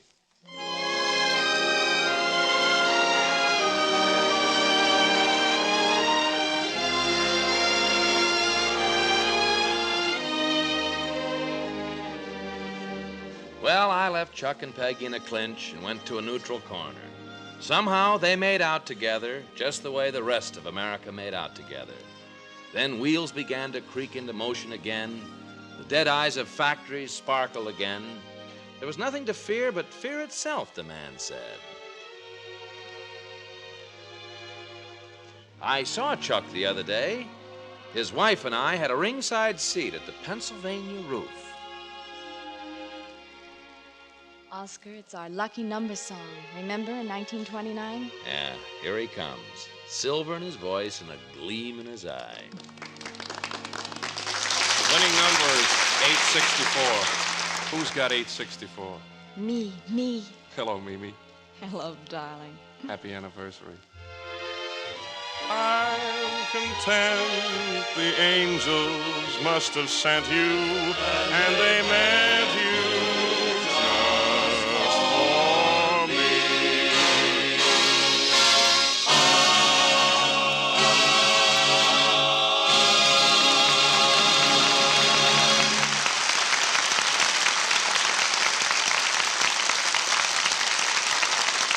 In just a moment, our stars will return. Next week, the NBC Theater takes a long, hard look at domestic bliss as it brings you the satirical comedy, The Perfect Marriage, starring 1948 Academy Award winner Loretta Young in her original role. And on following weeks, you will hear Fred McMurray and Bob Hope. And now, here are tonight's stars, Dan Daly and Betty Lynn, and screen director Lloyd Bacon.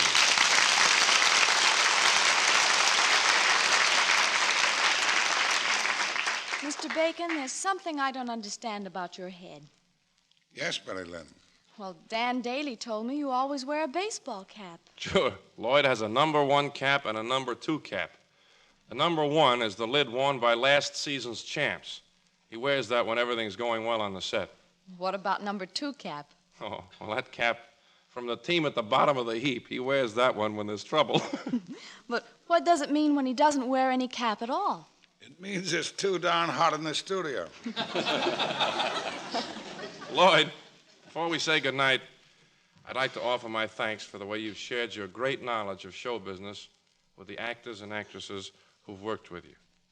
Mister, working under your direction has really been an education. After a compliment like that, Dan, there's only one way I can show my appreciation. What's that, Mr. Bacon? Put on my number 1 baseball cap. Good night, folks. Good night. Good night. And good night to you, Dan Daly, Betty Lynn, and Lloyd Bacon.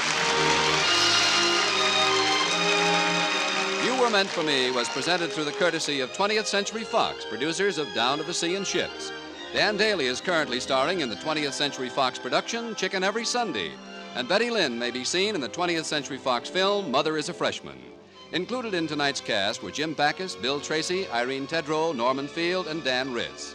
You Were Meant for Me, based on the story Orchestra Wife by James Prindle, was adapted for radio by Milton Geiger and original music composed and conducted by Henry Russell.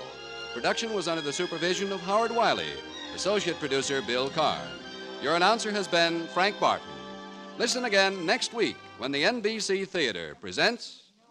Screen Director's Assignment, Production, The Perfect Marriage, Director, Louis Allen, Star, Loretta Young.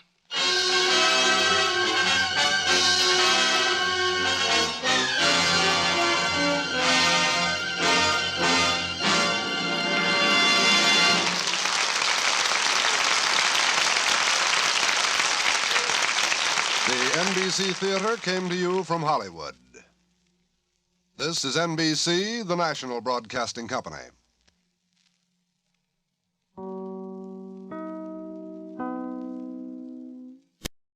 From Hollywood, the NBC Theater presents...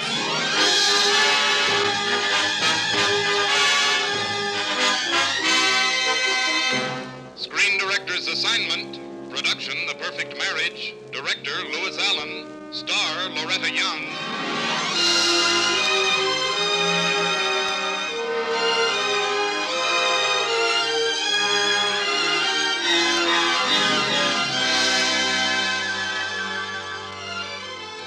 The Hollywood Screen Directors present a comedy of wedlock in a deadlock. The Perfect Marriage, starring 1948 Academy Award winner Loretta Young, and introducing the director of the film, Louis Allen.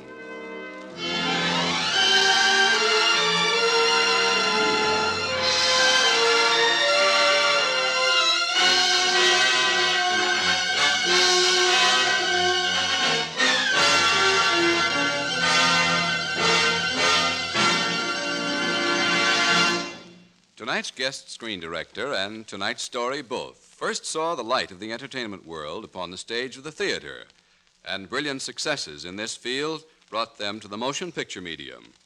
Thus, the selection of our guest to make a picture from Samson Raphaelson's popular play, The Perfect Marriage, was a logical one. He has created comedy all the way from London to Hollywood and has directed such fine films as The Uninvited, Our Hearts Were Young and Gay, So Evil My Love, and the soon-to-be-released Paramount picture, Chicago Deadline, starring Alan Ladd. Ladies and gentlemen, Mr. Louis Allen. Thank you. Thank you. There are two schools of thought about marriage. Those who think that it can't be perfect and those who know darn well it can't. Tonight we're concerned with a marital comedy, a story that's one of my favorites, simply because it's a barrel of fun. So here's The Perfect Marriage, starring Loretta Young in her original role of Jenny, with Robert Bailey as Dale.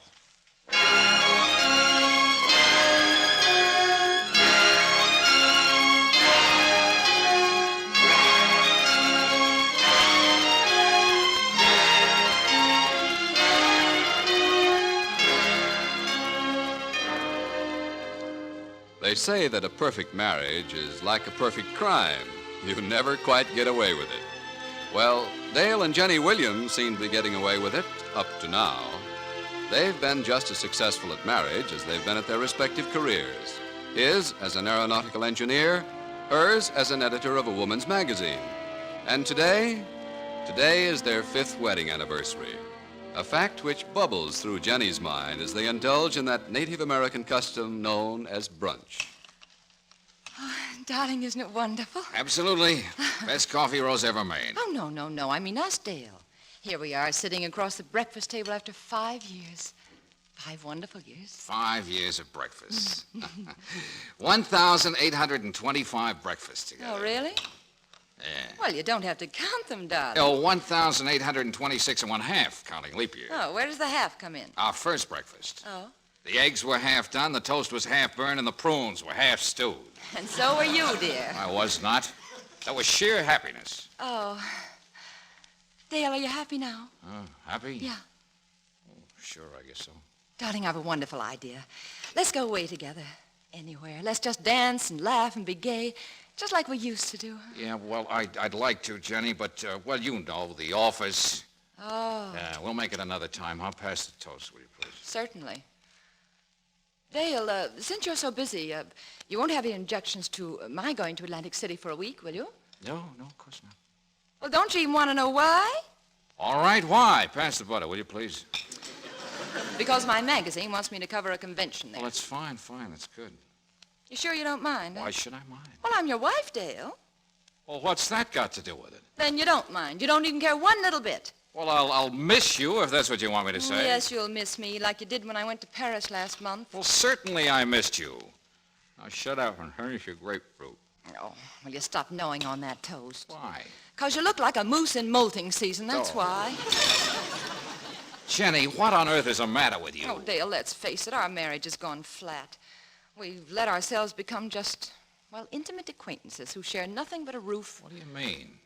You know very well, you knew that I was going to be in Paris for weeks, and yet you made no effort to stop me. And now it's the same thing all over again. Look, you're a businesswoman, Jenny, with a businesswoman's responsibilities. I simply acknowledge that fact. Well, I can remember when you wouldn't have let me go on so cheerfully. Now, what's that supposed to mean? Oh, I could scream every time I think of that leer on your face when the boat pulled out. That wasn't a leer. It was a smile. Yes. Well, you were glad to see me go. Oh, for heaven's And sake, that Jenny. goodbye kiss you gave me, a bird peck. A lovebird? More like a duck-billed platypus. Oh, duck-billed platypus. You don't even know what it looks like. Oh, yes, I do. It has a long beak. That was no platypus. That was that goop you used to date. Do you mean Gil Cummins? He's not a goop. He's a very dear friend. Well, he's a goop if I ever saw one, and I've seen one, and it's him. Will there be anything else, Mrs. Williams? A goop, I say, a goop. I'm sorry, Mr. Williams, but I think you ate the last one yesterday morning.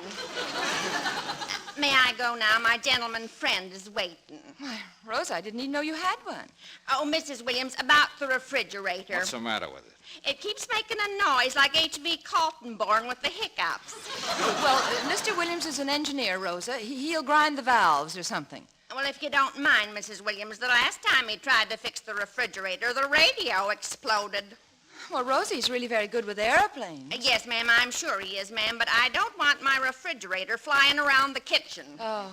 I'll fix it myself when I get time. Oh, I almost forgot. Miss Moore is in the living room. Shall I get rid of her? That's what I like about you, Rosa. No inhibitions. Oh, thank you, ma'am. I never did hold with drinking. Hi, Gloria.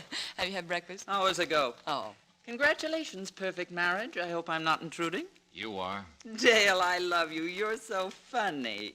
Here's a great big kiss. Hey, wait a minute. He's not that funny. Just to keep peace in the family, it's Jenny I came to see. Oh. How about lending me that little black hat that looks so silly on you? Yes, I know the one. Come on, I'll get it. Now, stop looking at me that way, Dale. Your favorite divorcee is tying the can to her latest boyfriend. I want to do it in style. Haven't you got a hat of your own? What's the matter with you anyway? Oh, hangover.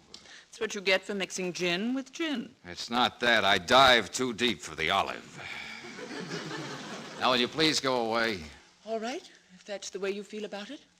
But remember... What? I don't know. I can't think of a good line. I'm going upstairs.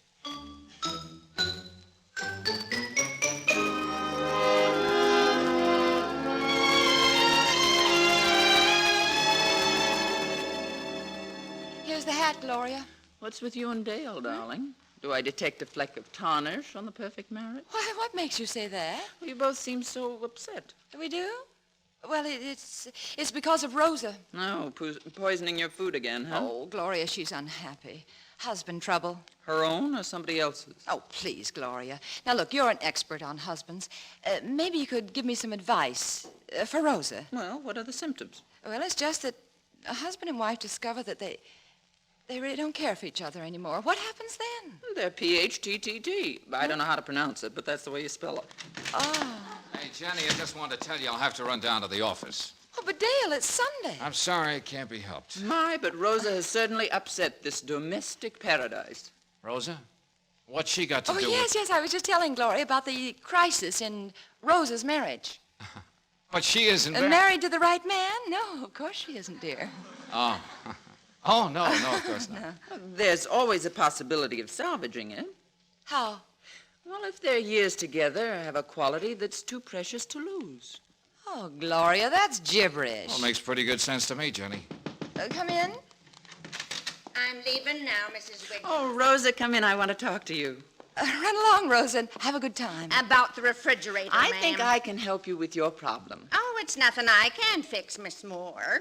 I'm glad to see you're so optimistic. I'll just take a monkey wrench to it. Isn't that a little drastic? It might be better to get a new one. The old one's pretty well wore out. Uh-huh. Yes, ma'am. But remember, Rosa, you only have one chance at happiness. Yes, but you ought to hear the noise it makes. Oh, sometimes I wonder if I wasn't happier when the Iceman came every day. What an odd woman. Yes. Maybe the poor man's right. Well, I've got to run along myself. Hey, how about having dinner with Jenny and myself tonight? Oh, thanks. I'd love to. Bye-bye, kiddies. Goodbye, Gloria, and thanks for the advice. For Rosa, I mean.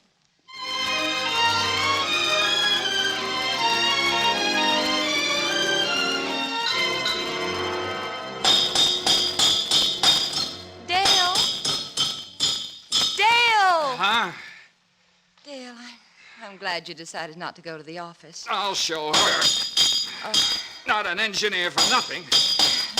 I'll fix this refrigerator.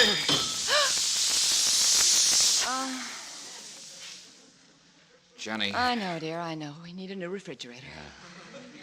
Well, here, move over. I want to help. Hey, now, wait a minute. You don't have to do that. No, but I want to. Oh! What's wrong? Oh, my back. It slipped out of place again. Oh, here. Oh! Now, come here. Turn around. Yeah. Take it easy now. Get all set. Yeah. You all right? Mm. Relax now. Oh! Oh! How's that? It's better. Oh, darling. Darling, hold me close. Sure. Dale, I don't know what I'd do without you. No, neither do I. Well, I'm glad you came to your senses. What do you mean, dear? Well, that little spat we had this morning. Oh. You know, I'd feel like a cad leaving you alone. Oh. Yeah, women haven't the ability to cope with the world. It's obvious. Oh. I don't think it's that obvious. Well, of course it is. A man in his 30s has his whole life ahead of him. Yeah? But with a woman in her 30s, it's different. Dale! Yeah? Do you realize what you're saying? Well, yeah, sure I do. I'm just being honest. But... Now, how many men want a woman over 30 when they can get a young girl? Well, I know one who would. Huh? Who? Huh, who? Gil Cummins, that's who. Married women don't talk like that. Well, that's right, they don't. I'll just see what I can do about this little situation right now. This is a fine time to make a phone call. I can't think of a better time. Now, wait a minute, Jenny. What do you think? Hello, Addison? Have you gone crazy? Addison, this is Jenny. Jenny Williams. Dale and I want to see you this afternoon.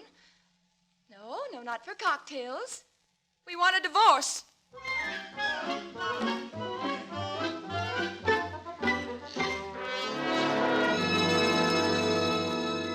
Addison, now, you're our friend as well as our lawyer, but we've come to your house on business, so please let's keep it impersonal. But a divorce. Now, look, you two. How short can your memories be? Dale, have you forgotten the time Jenny was in the hospital and you walked the corridor for hours on end? No, of course not. She don't forget things like that. And Jenny, you haven't forgotten the time you begged me to come to the airfield with you? But... Dale was testing an experimental plane. You told me you couldn't go on living if anything happened to him.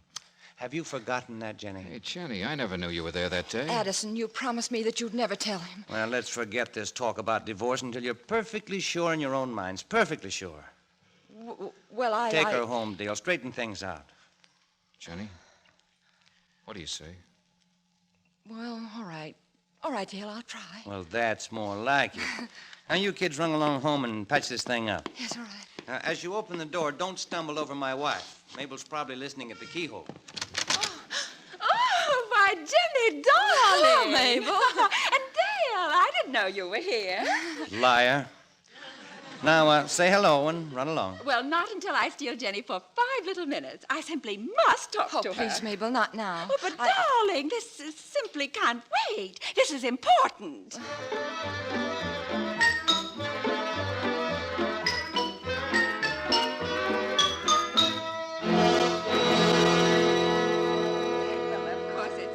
None of my business, darling, but I do want to be helpful. Now, you get a good property settlement from Dale. But I don't want anything. I'm not even sure I want a divorce. Oh, of course you want a divorce. Suppose you lose your job. Suppose Dale goes ahead and marries Gloria. She'll have everything she wants. Well, what's Gloria got to do with it? You didn't know. Didn't know what?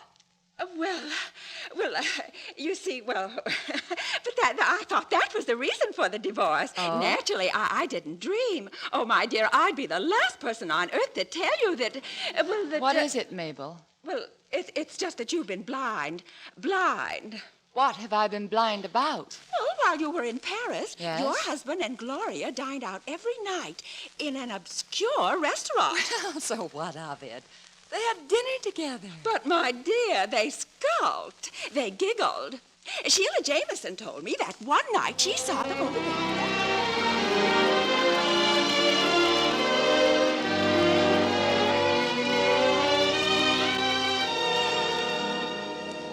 But, Jenny, will you listen to me, please? Gloria and I just had dinner together. I'm not concerned with dinner. It's what happened after dinner that bothers me. Well, you were in Paris and I was lonely. Well, not for long you weren't. Well, I just wanted somebody to talk to. Dale Williams, I know your little talks. I married you after one of them. That'll teach me to keep my big mouth shut. And if you think I'm going to dinner with you and that woman, well, you have another thought coming. Well, then stay home for all I care. Oh, no, I'm not going to stay home. I'm going to the Macombo. Oh, wait. Gil, come in. Jenny, it's me, Gil. Beat it. What do you want? One side, Chubby. I've got a date with your wife. She isn't here. Well, I'll wait. What are you doing here? This happens to be my home. Well, according to what Jenny told me over the phone a couple of hours ago, you'll be vacating soon. So, I'll just make myself comfortable. Now, where's your bourbon? Oh, it's right over there in the... Oh, that does it. That does it. Oh, say, Dale, where's Jenny? I haven't seen her in years. Gil, is that you? Hello, yes, Gloria. Hurry, darling. This We've is got Dale. years of catching up. Remember to do. that date for tonight? Well, here I am. Well, how would you like the You're a Mocambo? dream. Oh, no. Jenny won't be with us. And Dale, Just a minute, Gloria. What is it? if you hear somebody trying to get in before 2 o'clock, Yeah? shoot him. It won't be me.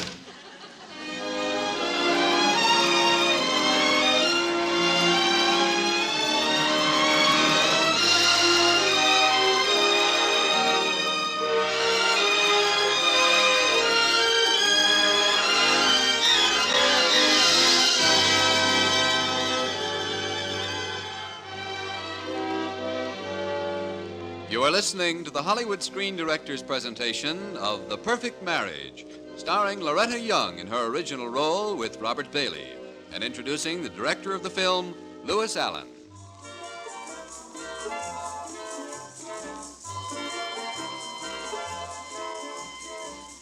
Come on, Gil, let's dance. No, I'd rather sit here and look at you. Oh. If I say you're more beautiful than ever, you'll think I'm lying. And if I say you're not, I will be. Oh, don't stop it, Gil. I love it. I love every word of it. I've been saving a lot of words for you, Jenny. I've been traveling the world over. Oh, what for? Collecting bird eggs. Birds' eggs? Well, sure, you love it. Oh, I'm an expert, but we'll talk about that some other time. Right now, I want to talk about you and me. Well, maybe we'd better talk about birds' eggs. Now, look, heartbreak gal, you are going to marry me. Oh, Gil, I don't know if I ever want to marry anybody again. I've had a long wait, Jenny. What's the matter, Jenny? Look who's sitting down over there. Dale and Gloria. You know, Gil, something tells me your waiting days are over. Dale, did you know they'd be here? In a word, What word? yes. After everything you told me, and you still can't bear to have Jenny out of your sight. Well, I was just kind of curious, that's all. Well, you can be curious without me. Good night. Oh, no, please, Gloria. Look, we won't stay. I'm very sorry. It was just an impulse. I don't know why I put up with you. Because we're pals. I got news for you, kid. I won't be a pal to any man. Well, you can be more than a pal to me, Gloria. I mean that. Well, let's get busy and see if we can make a deal. Uh-oh. Good Lord, they're coming over here. Enter one ex-friend. Oh, now, Gloria, please, don't make a scene. I won't unless she starts it. Well, Gloria. Jenny, darling. Oh, your hat is positively stunning. My old one, isn't it? I should have returned it, dear. Oh. It just matches your gown. Does Dale bring you here often, Gloria? No, he usually hides me away in a little saloon near the Bowery. Oh, the Bowery. Oh, well, isn't that so nice to feel at home in one's surroundings? But don't be embarrassed, darling. I'm not really. Oh? I know you're just unhappy over losing Dale. Shall we put up the cutlery? Good evening, Dale. Good evening. Hello, Gil. What have you been doing? Enjoying it. Now, let's cut out this double talk and get down to cases. You see, Jenny and I are going to get hitched as soon as she unloads you, Dale. That is your name, isn't it? Yes, Goop. Gil, there's no reason to tell him now. Why not? Because in your own simple language, my simple friend, I also have an announcement to make. As soon as I unhitch Jenny, Gloria and I are getting married. Would somebody buy me a good stiff drink? No, better than that. Let's have a party. Fine. Let's go up to my hotel. I have a chair, some gin, and a bathtub. No, thanks. I never drink gin out of bathtubs. My place is worse. Well, no furniture? No bathtub. Hey, wait a minute. We got a home, haven't we, Jenny? Yes, but... And besides, Gil might like to see the rest of the place.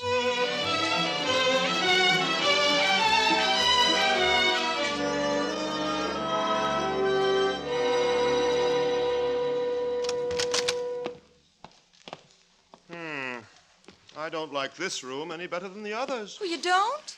No. Then we'll change them all, dear. I think I like this love seat, though. We'll keep it. Hey, you stay away from that love seat. Gloria and I are going to build a room around that. Come here, darling. Huh? Oh, this is the way it will always be. Sitting here in front of the fireplace, Jenny. Hey, wait a minute. My arms around you. You? Like this. And as you gaze up into my eyes, Yes. I'll kiss you. Like this. Hey, don't hold her like that. You keep out of this. Yes, what are you getting so excited about? Well, he's trying to kiss my wife. Trying nothing, he's doing it. And it's about time I did the same to you. Wait a minute. Now what's wrong? That's no way for him to kiss my wife. Why are you so worried? He'll throw her sacroiliac out of joint. The only trouble with you is too much Jenny. What do you mean? If you can worry about her sacroiliac while I'm kissing you, it's time for little Gloria to bow out. Oh, no, wait a minute. Gloria, wait a minute. Don't go. Lovers' quarrel. No. Just a change in plans, that's all. Oh, well, in case you're interested, I haven't changed mine. For your information, I am not interested. Oh, I see. Furthermore, I am going to bed. Oh, not in this house, you're not. In this house, in the study. Oh. Good night. Well. Jenny, darling. Yes, Gil? Before we go ahead with plans for our future, Yes. there's something that you ought to know. Go on, Gil.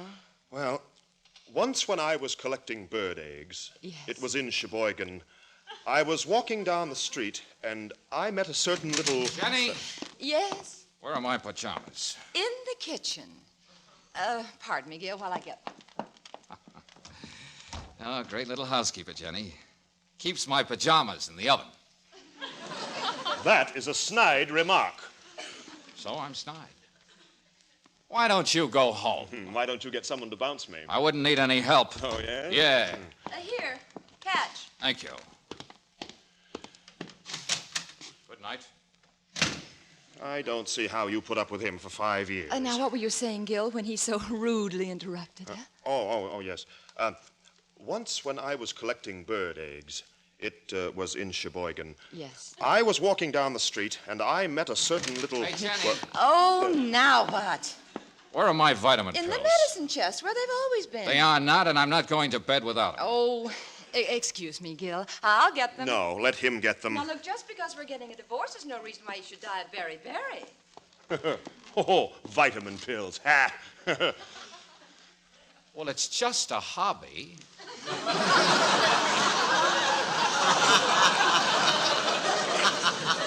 Well, after you take your vitamins, I'll take you on for a few rounds of polite boxing. You know, that'll be a pleasure I've long looked forward to. Here, catch. Thank you, Jenny. You're welcome, Dale. Don't forget to wear your stocking cap. Good night. I'm awfully sorry, Gil. Now, what were you saying? It was just this. You see, once when I was collecting bird eggs... It was in Sheboygan. Yeah. I was walking down the street Yes. when I met a certain little... Oh, good Lord, what is that? Dale! What are you doing? Fixing the refrigerator. Well, do you have to do it right now? I certainly do. Oh, Darling, this time I'm going to skip the preliminaries and take you in my arms. Gil. Just a moment, old man, just a moment. If you're going to kiss my wife, the least you can do is let me show you how to protect a sacroiliac. Nobody asked you. One side, chubby. Now, see here. Now, just watch closely. Yes? You put one arm around her like this. Yes? Let go of me, Dale Williams. And the other arm around her like this. Oh.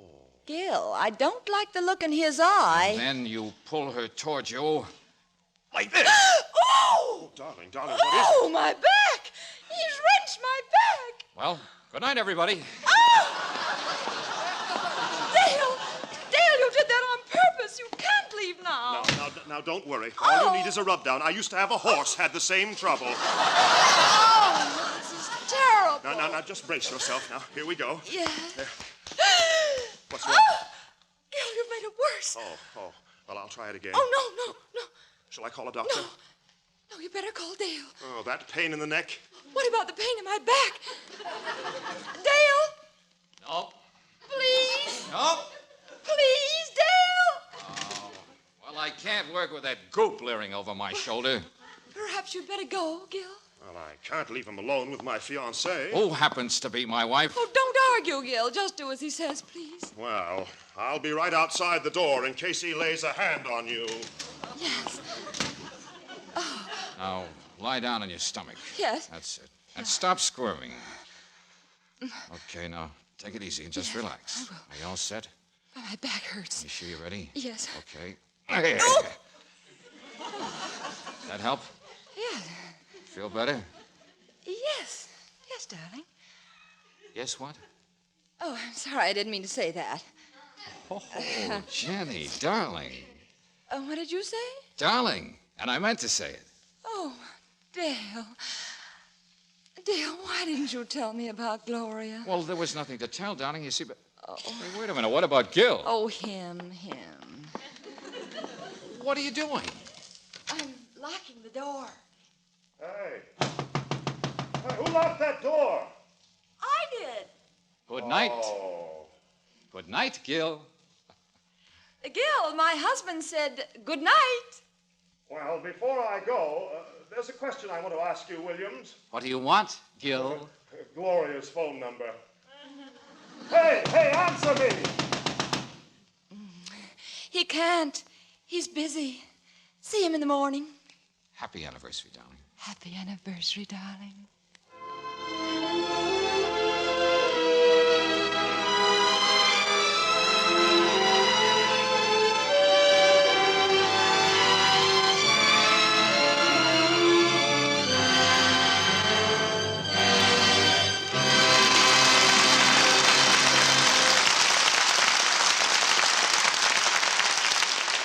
In just a moment, our stars will return.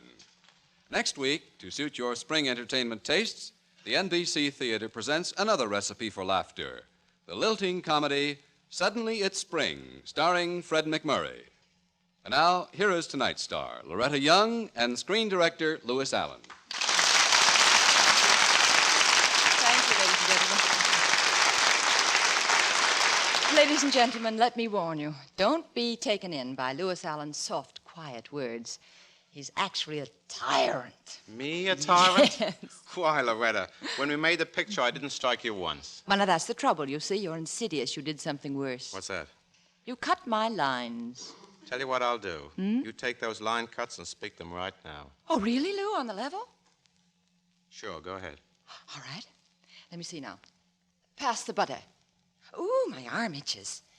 Behind the door? Huh? I don't like your attitude. How do you do? But not tonight. Magnificent. Sheer poetry. Well, seriously, Lou, before we say goodnight, I'd like to say thanks to you and to the rest of the men behind the camera. We actors portray our parts, but it's you screen directors who make the picture. It's awfully nice of you, Loretta. Thank you, Lou. Good night. Good night. Good night, everyone. And good night to you, Loretta Young, Robert Bailey, and Louis Allen. The Perfect Marriage, a Hal Wallace production, was presented through the courtesy of Paramount Pictures, currently releasing Alias Nick Beale, directed by John Farrow, and starring Ray Milland, Audrey Totter, and Thomas Mitchell. Loretta Young is currently being seen in The Accused, a Hal Wallace production for Paramount.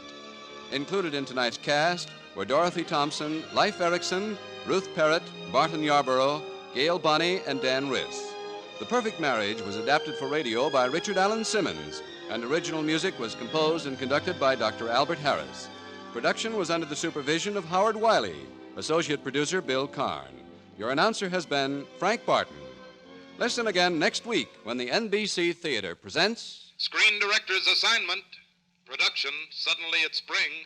Director, Mitchell Lyson. Star, Fred McMurray.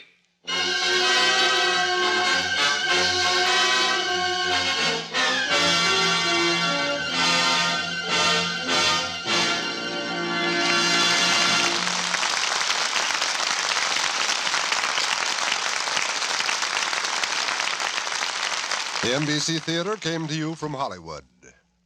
This is NBC, the national broadcasting company.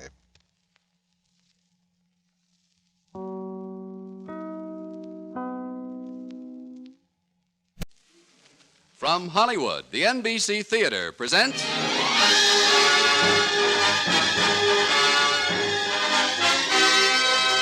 Screen Director's Assignment. Production, Suddenly It's Spring. Director, Mitchell Lyson. Star, Fred McMurray.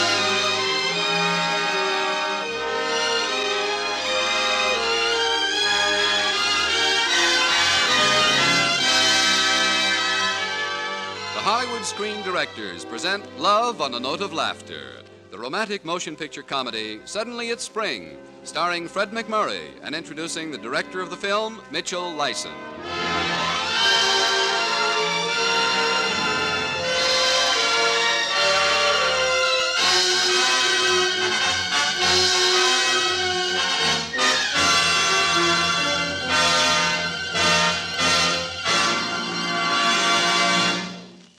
Our guest screen director tonight literally rode to success on a drawing board.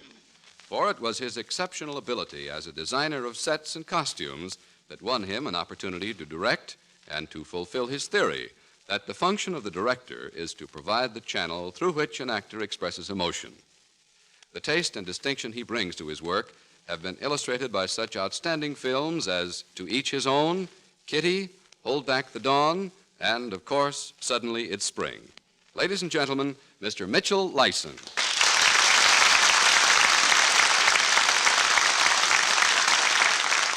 Thank you. You know, this is a fine opportunity to clear up a little misunderstanding. I've been accused of being a disrespectful character when really I'm not.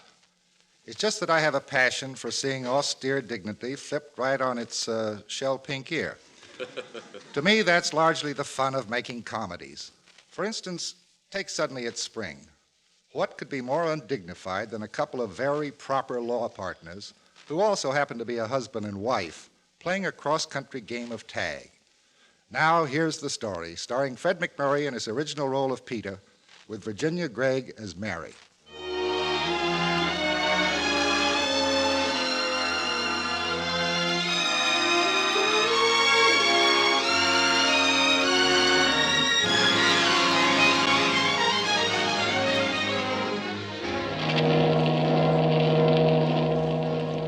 The troop ship steamed up the Narrows, moved proudly down the fairway, and was warped neatly into its New York pier.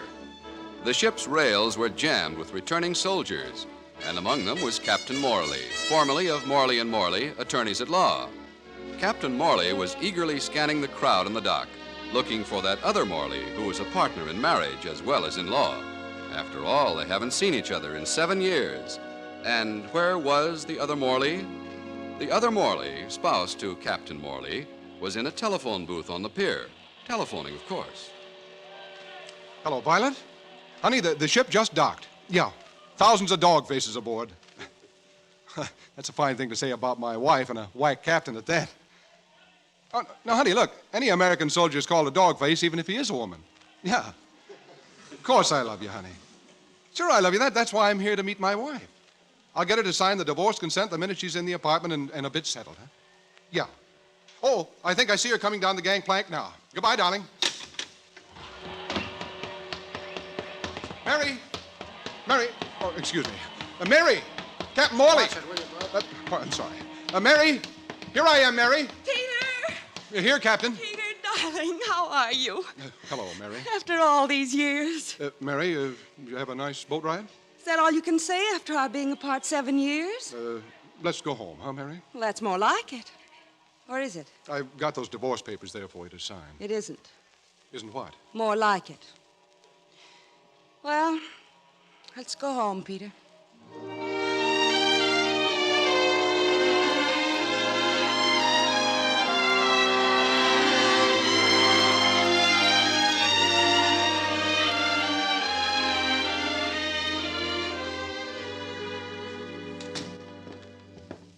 Home again. At last. Yeah, home at last. I'll get my things together and move out right away. Peter. Hmm? Peter, we haven't seen each other since 1942. Are you absolutely sure we want this divorce? Why, yeah. Aren't you? No. I've changed my mind. I'd like to save our marriage.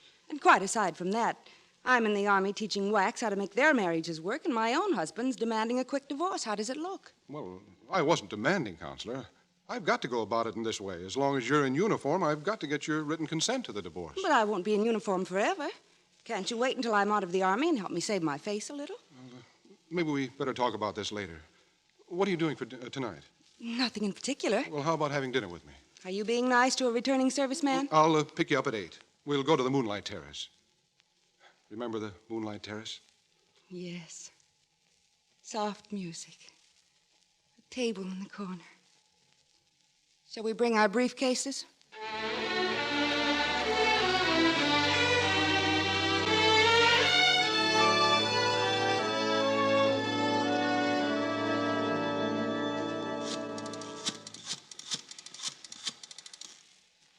Hello, Violet? Yeah, I just left her in our apartment. Her apartment, I mean. But I'm moving out, I tell you. Oh, yeah, she looks all right. Lost 15 pounds in the Army. After all, I dropped 30 pounds myself in the Pacific. I ought to drop the other 170 in the Atlantic? Well, Violet, that's not a very kind thing to say. I'm doing my best to get Mary to sign that divorce consent. I'm having dinner with her tonight, and I'll get her to sign then for sure. Sure.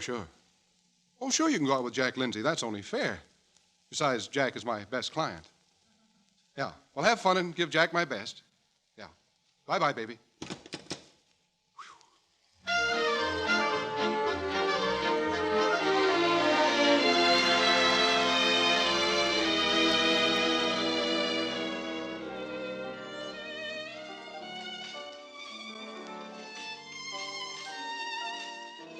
And in consideration of such agreement, the following real and personal property shall be divided as follows. One cooperatively owned... Mary. I'm listening, Counselor. One cooperatively owned apartment, Mary. One beach house with location as specified in... Hey, Yasha, why don't you take that fiddle of yours and go watch Rome burn? Peter. Peter, why don't you order a pumpkin? Philistine ignoramus. Peasant. Fiddling in my ear like that radio comedian. I asked him to play, remember? Suddenly it's spring. Oh, yeah. Well, let's see, where were we? One piano, baby grand, Mary. One combination radio phonograph, Mary. One washing machine, Mary. Doesn't Violet wash? One combination chess and checkers set, me. I thought Violet had sex appeal. Now, Mary. Now you sound like that radio comedian. Mary, I took you to dinner here for a serious chat about jumping Jupiter. A favorite steeplechase horse of mine, jumping Jupiter. Mary, look, I've got to go and make a phone call, a very important phone call. Excuse me, I'll be right back. Now let's look around and see what made Jupiter jump. Well, good evening, charming and beautiful who's it? But wasn't that Peter Morley, the eminent attorney, who just fled this table? Why, yes, it was. Well, I'm Jack Lindsay, his richest and handsomest client, and this is Violet Fay. I'm Mrs. Peter Morley. I'm in trouble. Tell me, Violet, what do you hear from my old man? Hello, head waiter. This is Mr. Morley. I'm calling from the cloakroom. Now, look, will you take a telephone inside to Mr. Jack Lindsay's table? He's with a lady. Now, I want to talk to the lady. Thanks. Hello, Violet. I want to warn you that the brunette sitting alone at the table near the bandstand is Mary, my wife. Oh, you're Mary, my wife. They came over to our table, huh? Well, it's grand. Violet looks just like Miss Emily Borda. Who's Miss Emily Borda? Oh, Miss Emily Borda of 1929. Oh, don't be catty, Mary. Look, put her on the phone, will you? That's a good scout. Whack, I mean. Oh, Lord. Oh, Violet? Violet, this is Petey Pie. Now, look. No, Violet. Is it my fault that Jack just happened to take you to the two-night Maris? I mean, the Mine-Toot Laris? I mean, never mind. Mary and I were just going over the settlement papers. Yeah. Oh, I'm sure I'll get the consent signed tonight. No, I won't go home with her. Don't worry. Well, all right. I'll get her to sign in the morning when she's got cold cream on her face. Is that all right? Well, I'll spend the night with Jack. Okay. I'll take you home first, and then I'll spend the night with Jack. Okay. Let me talk with Jack now, will you?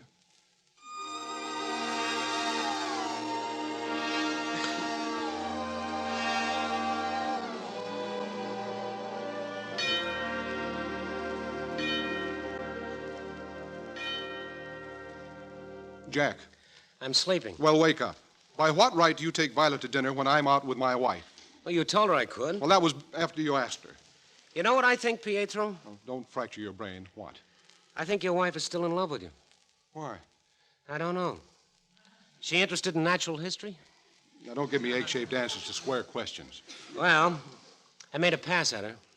You did? I always make passes at girls I make passes at. What happened? I must see my dentist concerning a loose tooth. She probably likes you. I'm encouraged no end. If she ever loves me, will I live? Oh, no, Amici, not at dawn. Hello. Oh, darling, hello. No, not at all. I'm glad you called. Listen, haven't I given you some of the best leers of my life already? Corn is still green. You going away? Fort Sheridan. The war is over. Hey, is that Mary? All right, I'll have my hotel operator call you at 5 a.m. Good night, sweet princess, and flights of angels sing thee to thy rest. Night. That was Mary. Mary's taking a little lamb to Fort Sheridan tomorrow. To Fort Sheridan? Orders. She's leaving on the North Side Limited. Well, she can't do that. I've got to get that divorce consent signed before she leaves town. She can't do that.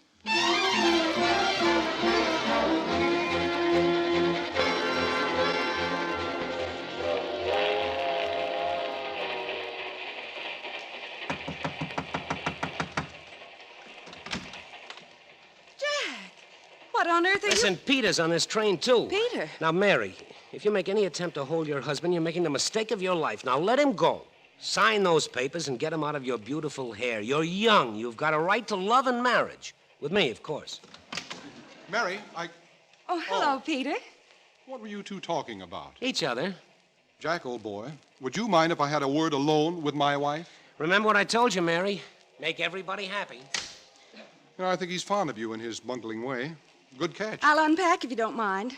You're back in uniform, I see. I hate traveling in a low-cut evening gown, don't you?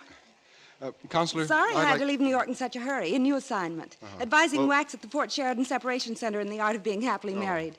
Well, I'm making a stopover in Detroit. Perhaps you'd like to join Well, me look, there. I'm getting off at Harmon. And all I want for you to There do is seem sign... to be so many misunderstandings these days. Mary, Marriages would- break up for no tangible reason. Yeah, now, Mary, would I'm you... just wondering if too many married couples give up too easily without giving their marriage every possible chance to survive. And in my work at Fort Sheridan, I'm going to stress the fact that out of every marriage in the United States...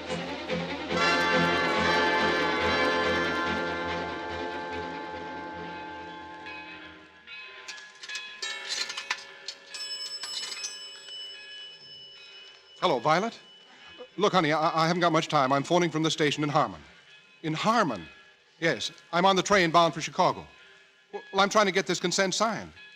No, I haven't yet. Oh, sure, I'll get her to sign before we get to Poughkeepsie, for sure. Yeah. Oh, yeah, I gotta go. My train's pulling out. Yes. Yes, I will. Come on.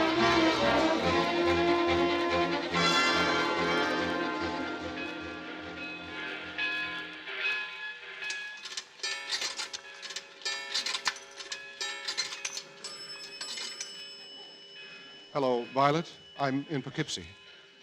No, Violet, not yet, but, well, look, I can't help it. Things keep on happening. People keep on interrupting, and then my fountain pen doesn't write, and when I try to borrow a fountain pen... Peter! Go away, Jack, will you? That was Jack, darling. Pietro! Violet, look. Violet. Violet, are you there? Come in, New York. Come in, New York. Pedro, my friend. No. She hung up on me. Also, your train has departed. Gone? If you're more comfortable with monosyllables, gone, yeah. Oh, doesn't matter, Jack. I can see now. Mary will never give me that divorce while she's in uniform. Yes, she will, or I'll die trying. Now, look.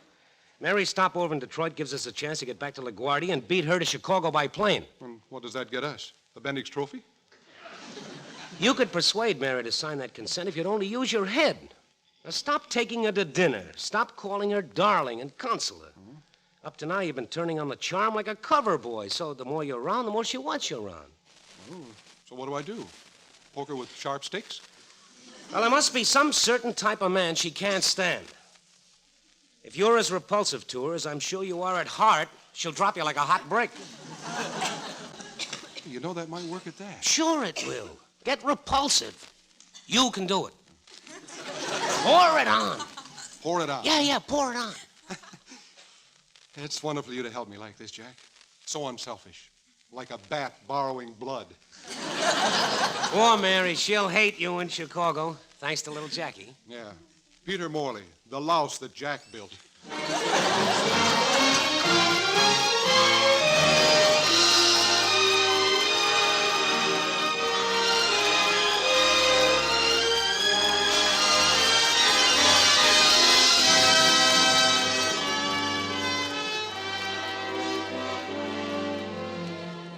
The Hollywood Screen Directors are presenting Suddenly It's Spring, starring Fred McMurray with Virginia Gregg and Frank Lovejoy, and introducing the director of the film, Mitchell Lyson.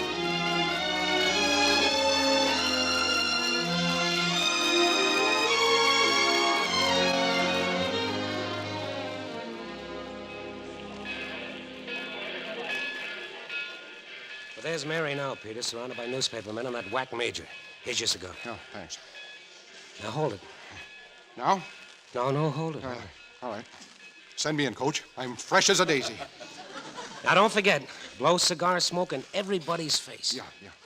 You ready? Yeah, ready. Be beastly. Right. Let's go. Yee-hoo! Mary? Hey, Mary, look who! Superman, remember? Peter, for heaven's sake. Welcome to Chicago, hog butcher of the world, baby. Come on, give me a great big smacker, huh? Peter. Please, Peter. How do you like her, folks? A little woman. All we had in the Pacific was coconuts. Captain Morley, what is the meaning of this? It's all right, Major Cheever. This is my husband, Peter Mr. Morley, Mr. Mary Morley to you guys and gals. Mr. Mary Morley, attorney at law. My card, folks. Here, boy, take the card here. If you ever get in a jam, look me up, folks. Take the card here, bud. Major, Cheever, reporters, photographers. How are you, Mage? Knock those chips off your shoulder, eh, Mage? Well. Come on, little woman. We got matters to attend to. Long time no see, except the choral see. Some joke, Really, Captain Morley, we must get back to Fort Sheridan. Yes, Major Cheever. Oh, ixnay, Major. I've got reservations at a hotel. Can't you give the little gal a break? Well... That's the girl, Major. Now, how about a great big... No! And stop blowing smoke in my face. It makes my eyes water. Major eyes water. Major... That's another joke. I got another joke. Oh, man, Major eyes water. Hey, you know, Major... That reminds me of the story. I don't know what I can tell it. That reminds me of the story about the gopher and the kangaroo. Really? Mr. Morley? Oh, is there such a story? We'd better go now, dear. I understand everything, Captain. Goodbye, Mr. Morley. Goodbye, Major Eyeswater.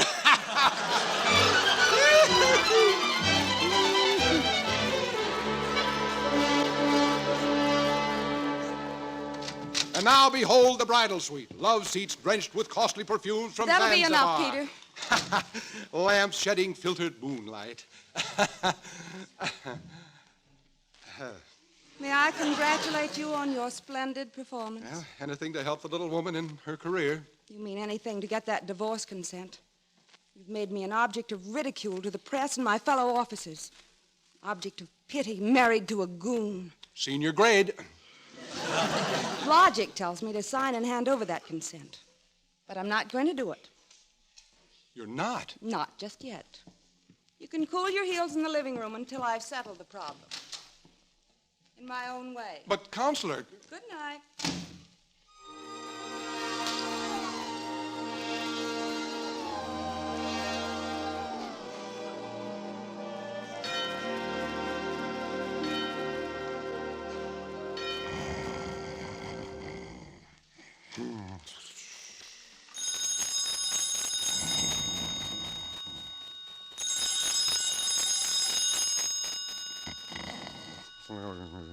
Peter, answer the telephone. It's right beside you.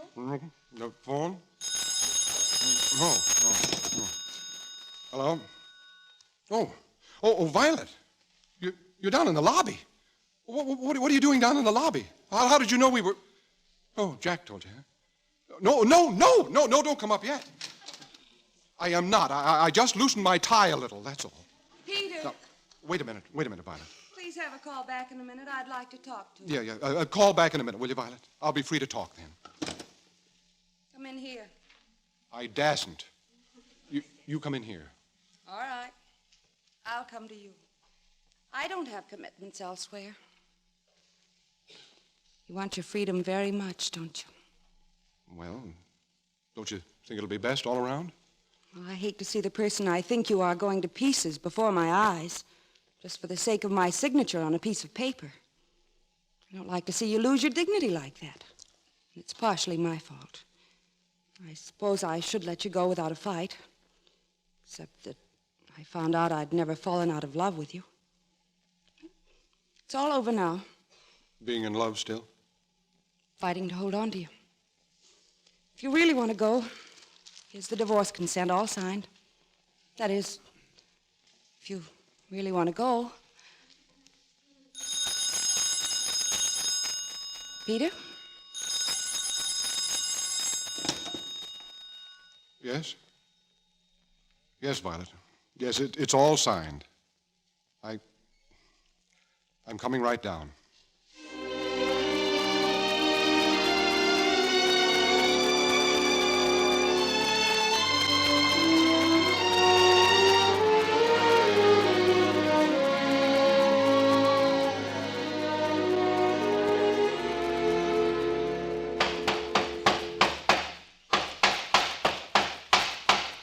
There. That's ready to go when the truck men come. Everything of yours packed up, Peter? Yeah, I'm all set. You're not taking much, but it leaves the apartment looking awfully empty somehow. Yeah. Counselor, Yes. I Peter? wish you'd get the divorce. I feel so silly going to Reno. That's what you men always wanted, equal rights with women. Are you going to pose for the papers with your legs crossed, Peter? Are you going to marry Jack Lindsay? He loves me. He is a good catch. Hello. Oh, hello, Vi. For once, I'd like it to be someone selling subscriptions. Well, yeah, Violet, everything's all packed in 2 neat little cases ready to go. Yeah, but Violet, all I need is my clothes. Mary's entitled to most of the furniture and the piano and things. After all, she's a woman. Oh, sure, Vi, you're a woman too, obviously, but... No, Violet, you won't have to stand up during our first year of marriage. I'll buy new furniture. All right, yes, I'll talk to her. Mary. Who keeps that woman in nickels? You? Mary, Violet seems to think I should have asked for more in the settlement. She's getting you, Peter. What more does she want? However, you forgot the things in the closet which weren't discussed and which are yours for the taking. Stuff in what closet? I mean, what stuff in the closet? Over here. Forgotten trifles of the Morley marriage, the remnants of a love that was young and brave, if I may grow so chintzy. This platter up here. Remember? Well, what do you know? Sure, I remember. We saved our first client from going to jail, and he paid us off in this rare bit of china. What if the man was charged with robbing a china shop? We proved he was innocent to the jury. But we'd never talk about it to ourselves, would we? I wanted to throw the darn platter away to begin with. Why didn't you say so? Why didn't you? Well, do it now, why don't you? Roger. I feel better already. And then this music box. I got you that for our first anniversary, remember? Oh, yeah. It played music and you could keep cigarettes in it. What'll they think of next? Flying machines, I bet. I gave up a permanent for this little box and you broke it. Well, I didn't mean to break it. I was just clowning around with it, remember? Dancing around with it and singing. Why is my heart dancing? Imagine. Sing. Peter, get off of my sofa. Peter! Peter. Oh, Peter, are you hurt? Bring out the chain and measure. I'm sure we made a first down. Well, what else in the closet? Oh. What? This. It's hurt us more than anything else. Oh. You bought me this layette. It was so sweet. You're doing it. Usually it's the woman who... Oh, it would have been nice to have a baby, but... You wanted it so much. Oh, well. I'm sorry, Peter. I know. But instead of going into your shell and trying to lose yourself in your work, you could have given me a chance to prove it didn't matter. It mattered, all right. Yeah, but we could have talked it over. We could have adopted a baby, or maybe a couple of them. Isn't it strange, Peter? Everything we've taken out of this closet proves that there'd have been no misunderstandings in our marriage if we'd been honest with each other. Even this music box. I wanted to have it fixed, but you claimed you hated the tune. Hated it? I liked it. But that broken box got to be such an issue you wouldn't admit it. People are children, you know. Well, you keep the music box. Oh, no. No, you keep it. No, but I bought it for you. No, I want you to have it. Here, take it. I wouldn't think of it. Take it. No. Oh, I'm sorry. Peter. Hey. You fixed it. Listen. We fixed it. All it needed was a shaking up, just like people. Oh, Peter, isn't it sweet? It's like it used to be. And to think it's been in that dark closet all these years when all it needed was to be shaken up.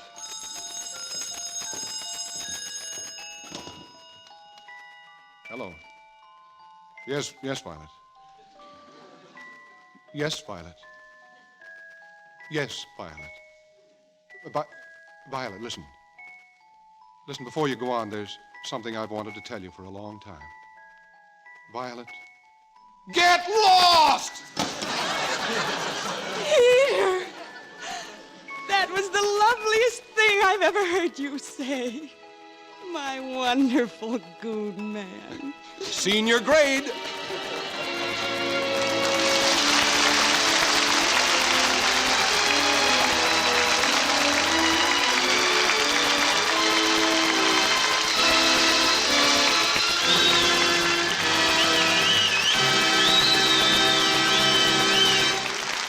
Our stars will return in just a moment. Next week, the NBC Theater dims the lights and loads its guns with laughter to bring you The Ghost Breakers, starring Bob Hope. And now, here again are Fred McMurray and Virginia Gregg and screen director Mitchell Lyson.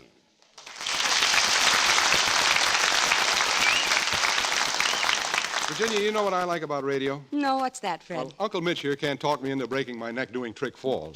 We've made 9 pictures together, and believe me, working for Mitch isn't acting. Well, what do you call it? Assault and battery. Virginia, it's gotten so that when I do a picture with Mitch, the studio automatically sends me 3 bottles of liniment with a script. Why, Uncle Fred, if the script calls for a fall, I'd just like a little realism. Oh, sure, realism. You know how you can tell a Mitchell Lyson actor, Virginia? Mm-mm. By his behavior on the screen? By the lumps on his head. You have to make allowances for Fred, Virginia. Look at him, the poor, frail little creature. Mitch is the only director in Hollywood who likes to see a man fall down on the job. Is he really that tough, Fred? Well, confidentially, Virginia, I wouldn't want him to hear this, but he's the fellow who taught me the picture business, sort of. There's not a finer director in Hollywood, nor a finer guy. What are you two mumbling about? No, we're just talking. You wouldn't understand. Good night, Mitch. Good night, Virginia. Good night, everyone. Good night. And good night to you, Fred McMurray, Virginia Gregg, and Mitchell Lyson.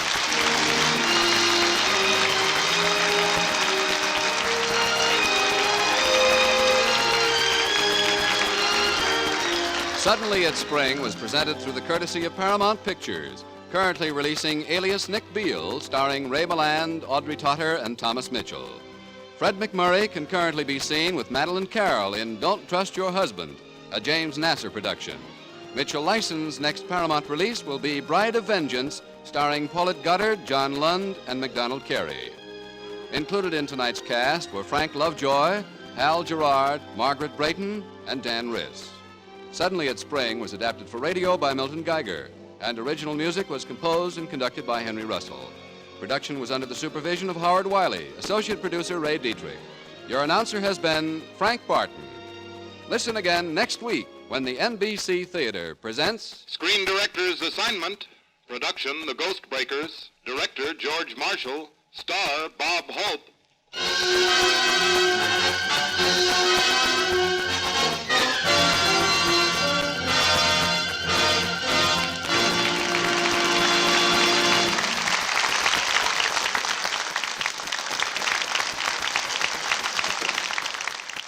The NBC Theater came to you from Hollywood. This is NBC, the national broadcasting company.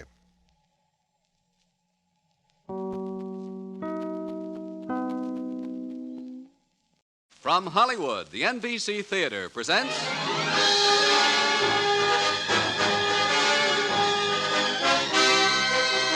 Screen Director's Assignment. Production, The Ghost Breakers. Director, George Marshall. Star, Bob Hope.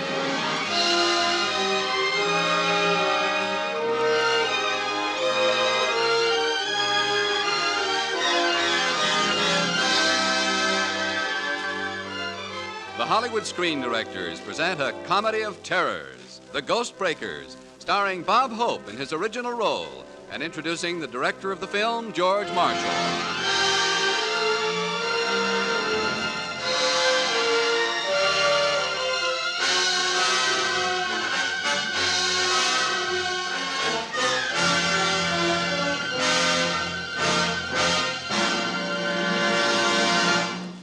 Our guest screen director tonight might be said to have some small knowledge of motion pictures. He's been an extra, stunt man, prop boy, actor, film editor, cameraman, and assistant director.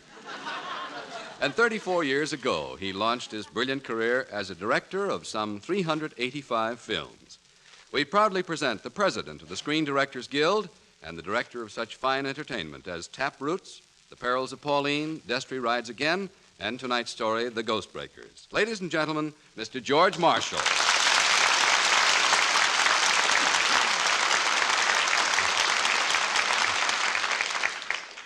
Thank you very much. When we made The Ghost Breakers, the set bore a pretty close resemblance to a case of galloping nightmares. Included in our chamber of horrors were such things as ghosts, bats, zombies, witches, and Bob Hope. Which you can imagine is probably one of the screwiest parlays on record. And here's the result. And on the air for the first time, The Ghostbreakers, starring Bob Hope as Larry Lawrence and Shirley Mitchell as Mary Carter.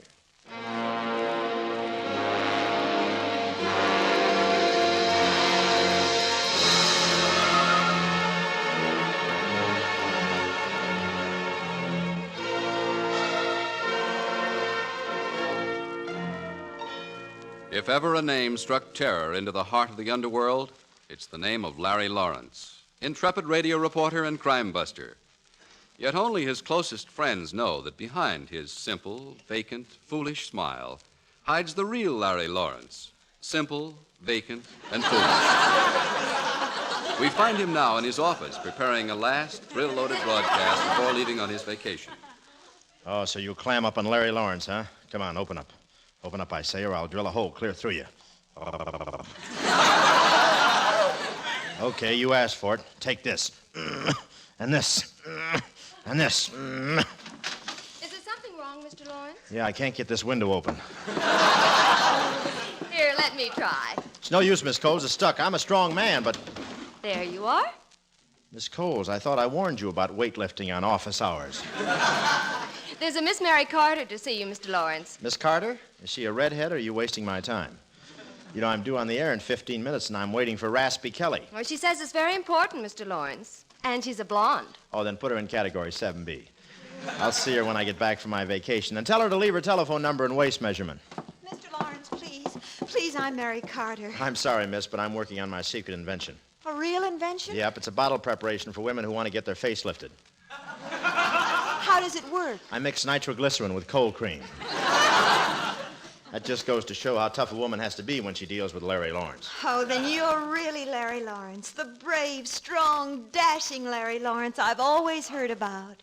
Well, what are you waiting for, Miss Coles? Go somewhere and flex your muscles. And tell me when Raspy Kelly comes in. Yes, Mr. Lawrence. Mr. Lawrence, I need your help. Ah, yes, don't you all? Poor girl. But I'm dated up for the next month, perhaps someday in May around apple blossom time. You don't understand. Mr. Lawrence, you're famous as a crime breaker and gang breaker. And there was that wonderful week in Duluth when I was a home breaker.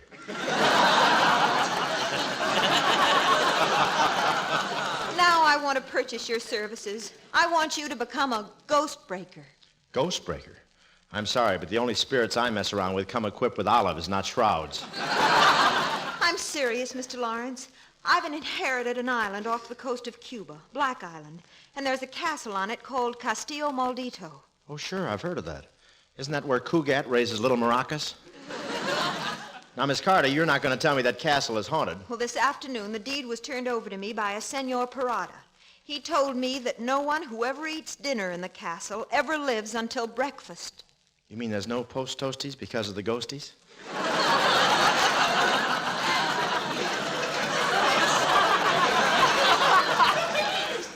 Yes.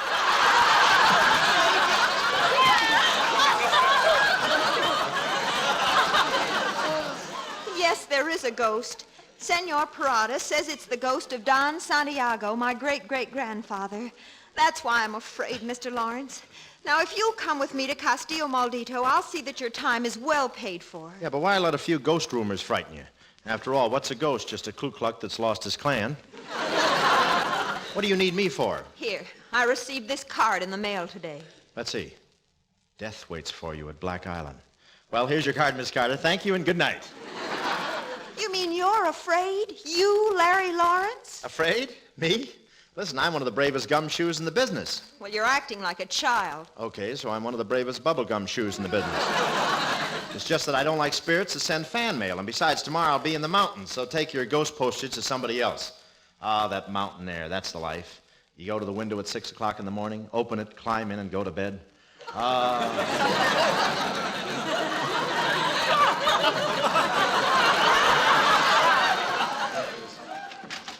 Mr. Kelly is here, Mr. Lawrence. Oh, fine, I'll see him right away. Miss Carter, if you want an expert in things that go boo, boo, boo, I've got a friend named Crosby. Why don't you see him? No one else will do, Mr. Lawrence. I'm sailing for Cuba tonight on the Rexitania. If you change your mind, I'll be waiting for you in my stateroom. Hiya, Larry. What do you say? Well, hello, Raspy. Say, you sound better. Did you get the frog in your throat a fresh lily pad? I got another Frenchy Duval story for you. It's a killer. Oh, ho, ho, ho. Yeah, and so is Frenchy Duval. Say, does he know you're giving me these stories? Sure, he loves it. Good publicity. I know. I plug him or he plugs me. What have you got? Frenchy has himself a new racket. Here's how it works.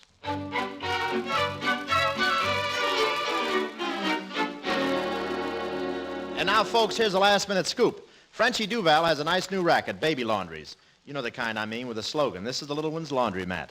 Frenchy discovered that there were about 2,000 of them in the state all making money. Without even telling his closest pals, he moved in and three-cornered the market. And so today, Frenchy is really cleaning up the hard way.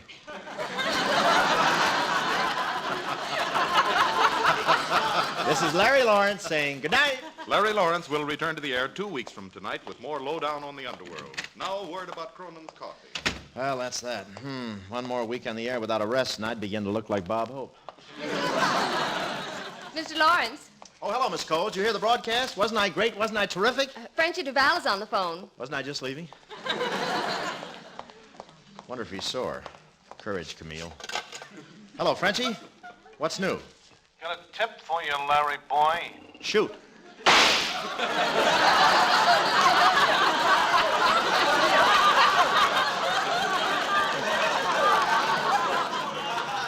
I had to open my big mouth. What was that? That was Raspy Kelly saying goodbye. Raspy Kelly? But you're not mad at me, are you, Frenchy? Oh, no. I told you I got a tip for you. Here, get this. A certain radio reporter was found in a ditch riddled with bullets. Yeah? When did it happen? Probably tomorrow.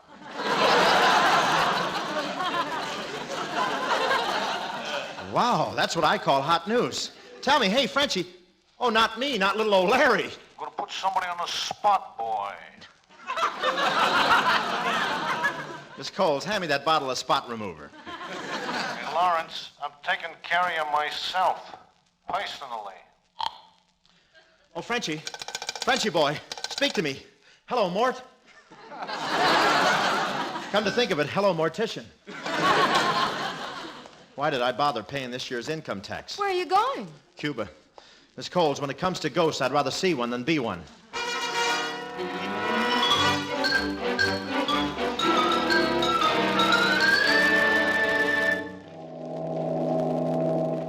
Oh, Larry, I'm so glad you decided to come. Some stateroom you got on the ship. You ought to see mine. It's so far down I can use the propeller to whip up my shaving cream. Say, did you see President Truman in swimming when we passed Key West? No, which one was he? The one in evening clothes.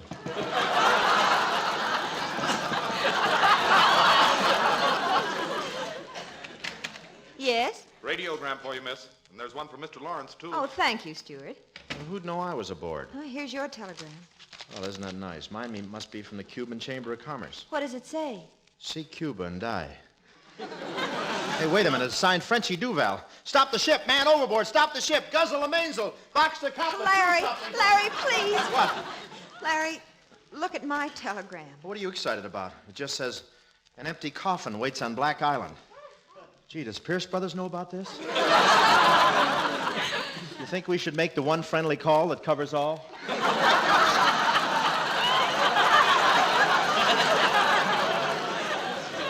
Larry, I'm scared. And it's signed, Senor Mertis. Muerte.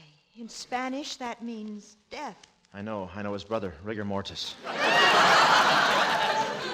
You poor kid, you really are in trouble, aren't you? I'd be in a lot more trouble without you to help me. Yeah, I'm brave. Two-gun Larry Lawrence. When I find out who's threatening you, I'll break him in two and use half in the castle and half in the bathroom. Sure, that's me. Courage on the loose. Only it isn't so. What do you mean, Larry? I'm running away from myself, from some gangsters in New York. Oh, I didn't know. Look, Mary, we're both in trouble. Let's play it together, huh? You stick by me, and I'll stick by me, too. Seriously, Mary, You know, you're beautiful. I'm frightened. Hello? Hello? This is Senor Parada. Mary, it's Parada, the guy you were telling me about. Who is this speaking? Never mind about me. What's the idea of scaring Miss Carter with all that ghost stuff? Ghost? I'm sorry, but I must have the wrong stateroom. Hello, Senor Parada. Parada? That's strange. I wonder why he's on board. Yes? Oh, I noticed Miss Carter's name on the passenger list. Is she here? Why, yes, I'm Miss Carter. Who are you? Why, you're... That's right, Jeff Montgomery. May I come in? Oh, please do. We met at the store club a few weeks ago. Yes, of course. Mr. Montgomery, this is Mr. Lawrence. You traveling to Cuba, Mr. Montgomery? Yes, my home's in Havana. Oh, we're going to Havana, too. And then on to Castillo Maldito on Black Island. Say, I'd heard that Jinx was wished off on... Not you. Yeah, we won 2 glorious weeks there on Ladies Be Seated.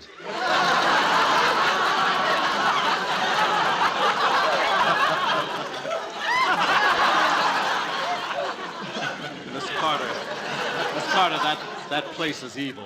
There's the legends about the ghosts, and there's said to be a zombie on the island, the son of the native woman who looks after the place. Zombie? Yes, some voodoo priests seem to have the power to bring the dead back to life. You see them once in a while walking around with despondent, hopeless, staring eyes. You mean like Republicans? Please be careful, Miss Carter. If you insist on going to Black Island, be sure you go well protected. Well, what do I look like, an egg beater? There's nothing on that island but ghosts, evil spirits, and zombies. Ghosts, evil spirits, and zombies. When's the next boat back to New York? But what about Frenchie Duval? Him. He's just trying to kill me, that's all. Between Black Island and Frenchie Duval, I'll take... Yes, Larry. I'll take... Darling. Black Island, here I come.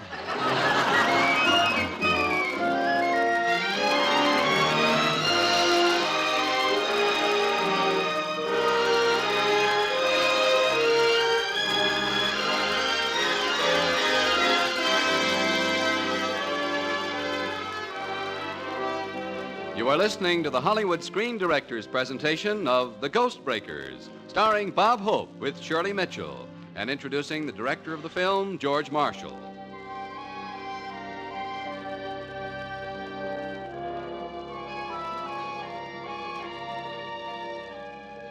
Black Island, its silhouette broken by the menacing outline of Castillo Maldito against the night sky.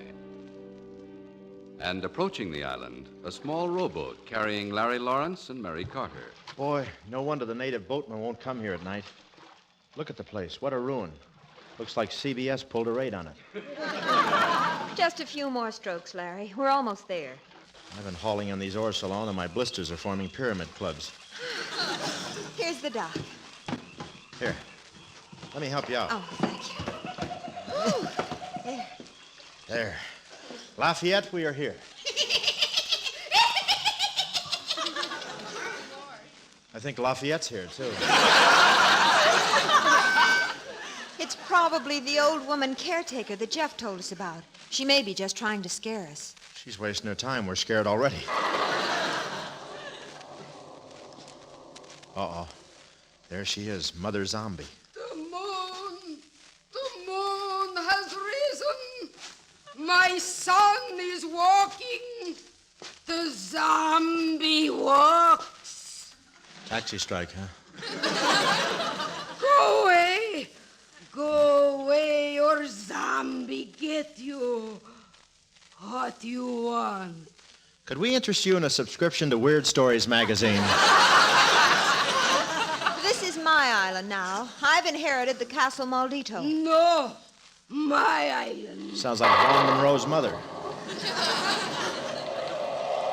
Gee, great night for a murder. Who told you? Oh, huh?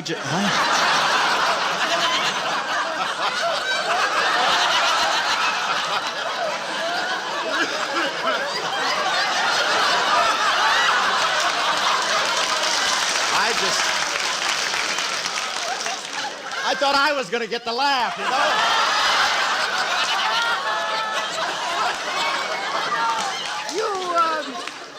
You look for other men? What?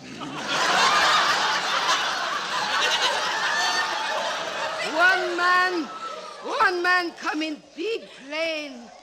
Other men come in boats. 2 boats. Tell me, does the Greyhound bus make a rest stop here? You go. I get zombie. Give my regards to Boris Karloff.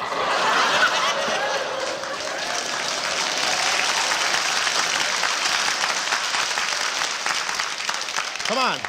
Let's get into the castle.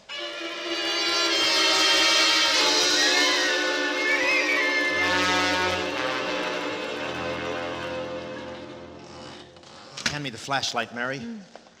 There. Oh, golly, what a place. I wonder who lived here last. Must have been Jolson. The front porch is down on his knees. Larry, look over there. Turn your flashlight to the left. A suitcase. It's almost new. One of the people who came to the island must have left it here. Let's see the initials. FD. Frenchie Duval. Frenchie, come on, let's get out of here. Lawrence, stop, I'll shoot. There he is. Put out the light. Okay, here, behind this post. Thought you'd get away from Frenchie Duval, did you? Where are you, Lawrence? Come out. I'm not here, I'm over there. Let's go. Here, in this room. Well, now we know who one of our guests was. What about the other two, huh? Yes.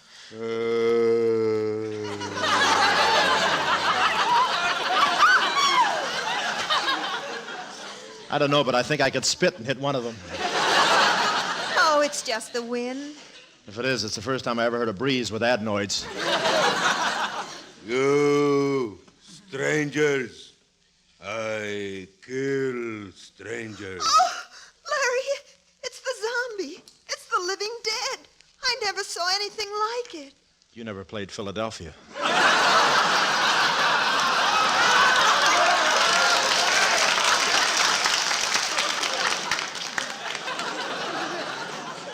Strangers, die. Hey, strangers, that's us. Zombie, kill. Sorry, but I gotta see your union card. Oh, Larry, you stunned him with your flashlight. Help me drag him into the closet. Okay.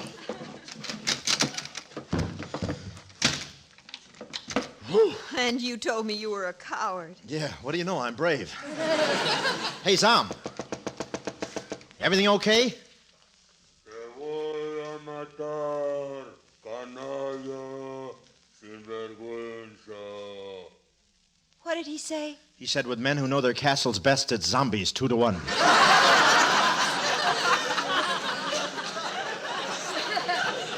Come on, let's see what else is going on in Nightmare Alley.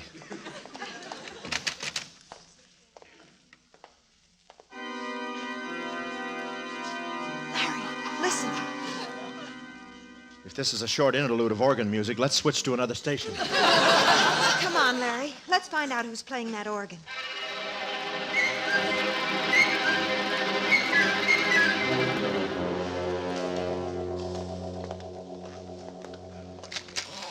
The organ. There it is. Yeah, and those things around it are either coffins or boxes of king-size Cuban cigars. Nobody here now. Wonder who was playing it. Larry, it's playing by itself. I don't like it. Petrillo won't like it either.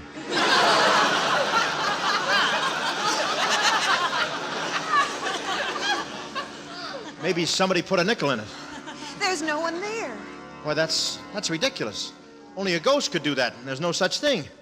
If there really are ghosts, I'd lose my mind. I'd end up in the snake pit. Move over, Olivia. Hey, do you see what I see? On the organ bench, it's coming out of thin air. Too many reducing tablets. Larry, it's a ghost. Man, marching man, find the key and marching man. Maybe they're drafting again. What's he talking about? I don't know. Ask him. You ask him. I feel too ghastly to be ghostly. Marching man, the key is marching man. Look, it's getting up. And floating toward that empty coffin. It's getting in. Gee, that ghost gave some performance. Yeah? Well, wait till you see me in Hamlet.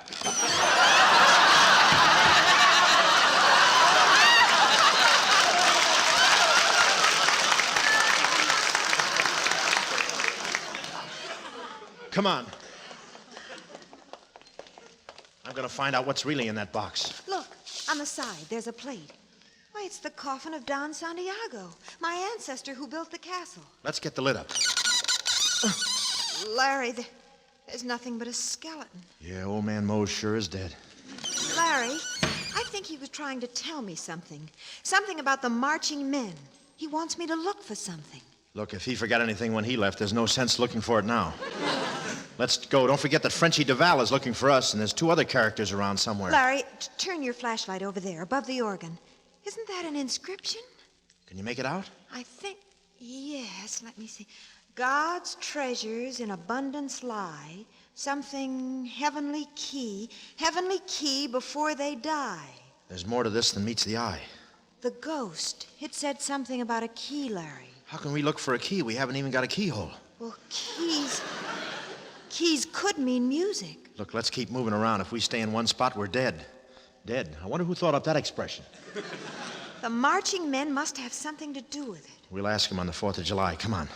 Larry, there, on the wall. Aren't those marching men?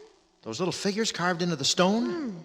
Now, if I draw a horizontal line through this marching man, and one parallel to it through this one, and another one, and 2 more... This is a fine time to start playing tic-tac-toe. No, don't you see? It becomes a bar of music. That's what the ghost was trying to tell us. The key is a chord on this organ. Mary, keep playing. Look, down Santiago's coffin. It's shifting off its base, and I don't feel so good myself. Keep playing. Higher, higher. That's enough. Look. It's a secret opening. Yeah. With a flight of stairs. There's nothing down there but some dusty old dungeons. Let Jack Benny keep his money. Come on. Larry, you go first. Okay. But remember, I'm leadoff man on the way back. Say, there's a lantern down here. Yes, and railroad tracks, like in a mine. Yeah, railroad tracks. It reminds me of my hotel room in Scranton. Come on, keep going. Look out, you'll trip over that rail. Oh, did you hurt yourself? What did you land on? this is a comedy. What do you think?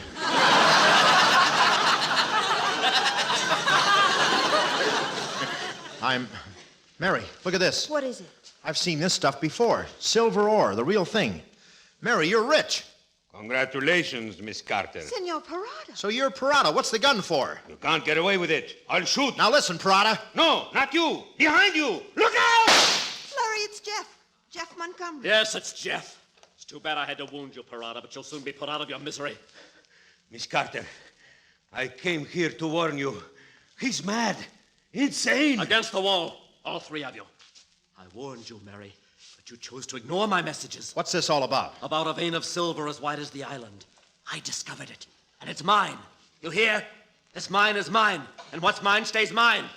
Thank you, Gertrude Stein. Okay, so it's yours, but let Mary go. No! Nobody's going to carry any tales out of here. All right, come on out of there and get you bottled up. Come on. Who's that? Frenchie Duval. It's the police. They've got you trapped, Montgomery. They'll never get me. Not now. This is mine. They'll have to shoot it out. You tell them, kid. Get through. Finish. Never! Never! Oh, Larry, they've killed each other. Frenchie and Jeff. I'll match you to see who faints first. Oh, Larry. Move over. Stop hogging the floor.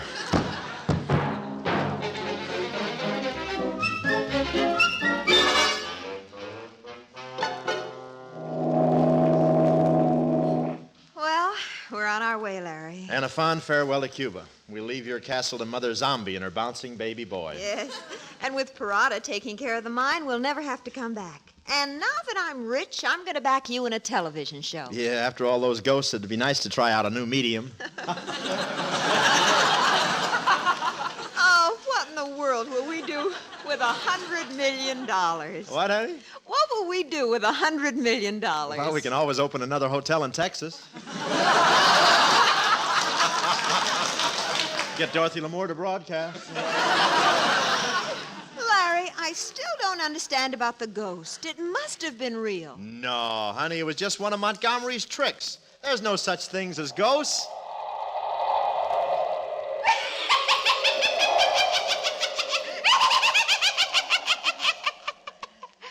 Why didn't we have her sit in the audience?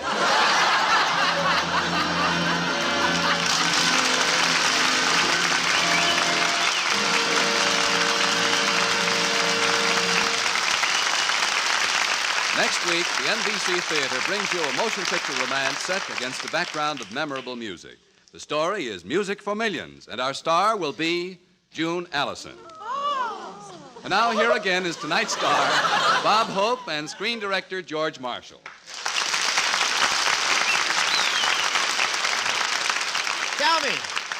Tell me, Georgie boy, you used to be a fast man with a set of golf clubs. Do you still linger on the links? Sorry, Bob, I don't have time to give lessons. Why don't you buy a good book on the game? Buy one? I wrote one last week in my life's blood on the 6th hole at Palm Springs. There I was, see, George, a 4-iron shot from the green. I was standing like You're this. standing wrong. Get this, kid, always a director. I'm standing wrong. Who taught you how to play golf? Bobby Jones? That's right, he did. Who taught you? Some little Scotch caddy called Crosby. But I don't play with him anymore. Why not? Why not? Would you play with a fellow who puts grease on your putter, cheats on his scorecard by making his nines upside down, builds a furrow on the green with an electric shaver so that the ball has to roll into the cup? No. Well, neither will he. Good night, Bob. Thanks a lot. Good night, folks. Good night, Bob Hope and George Marshall.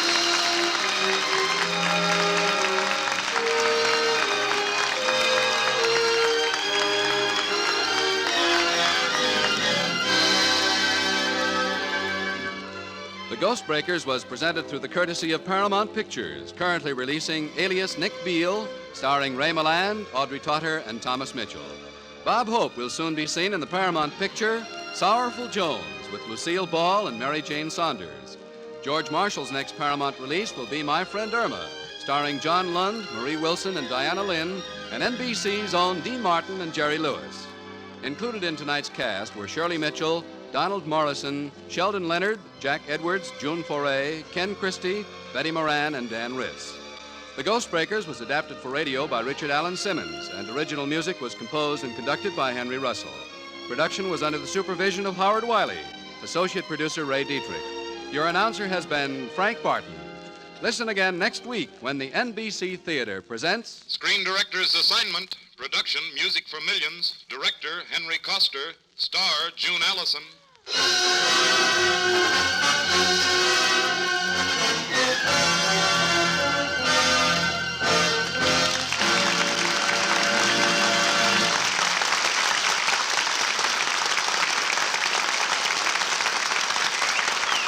NBC Theater came to you from Hollywood. This is NBC, the national broadcasting company.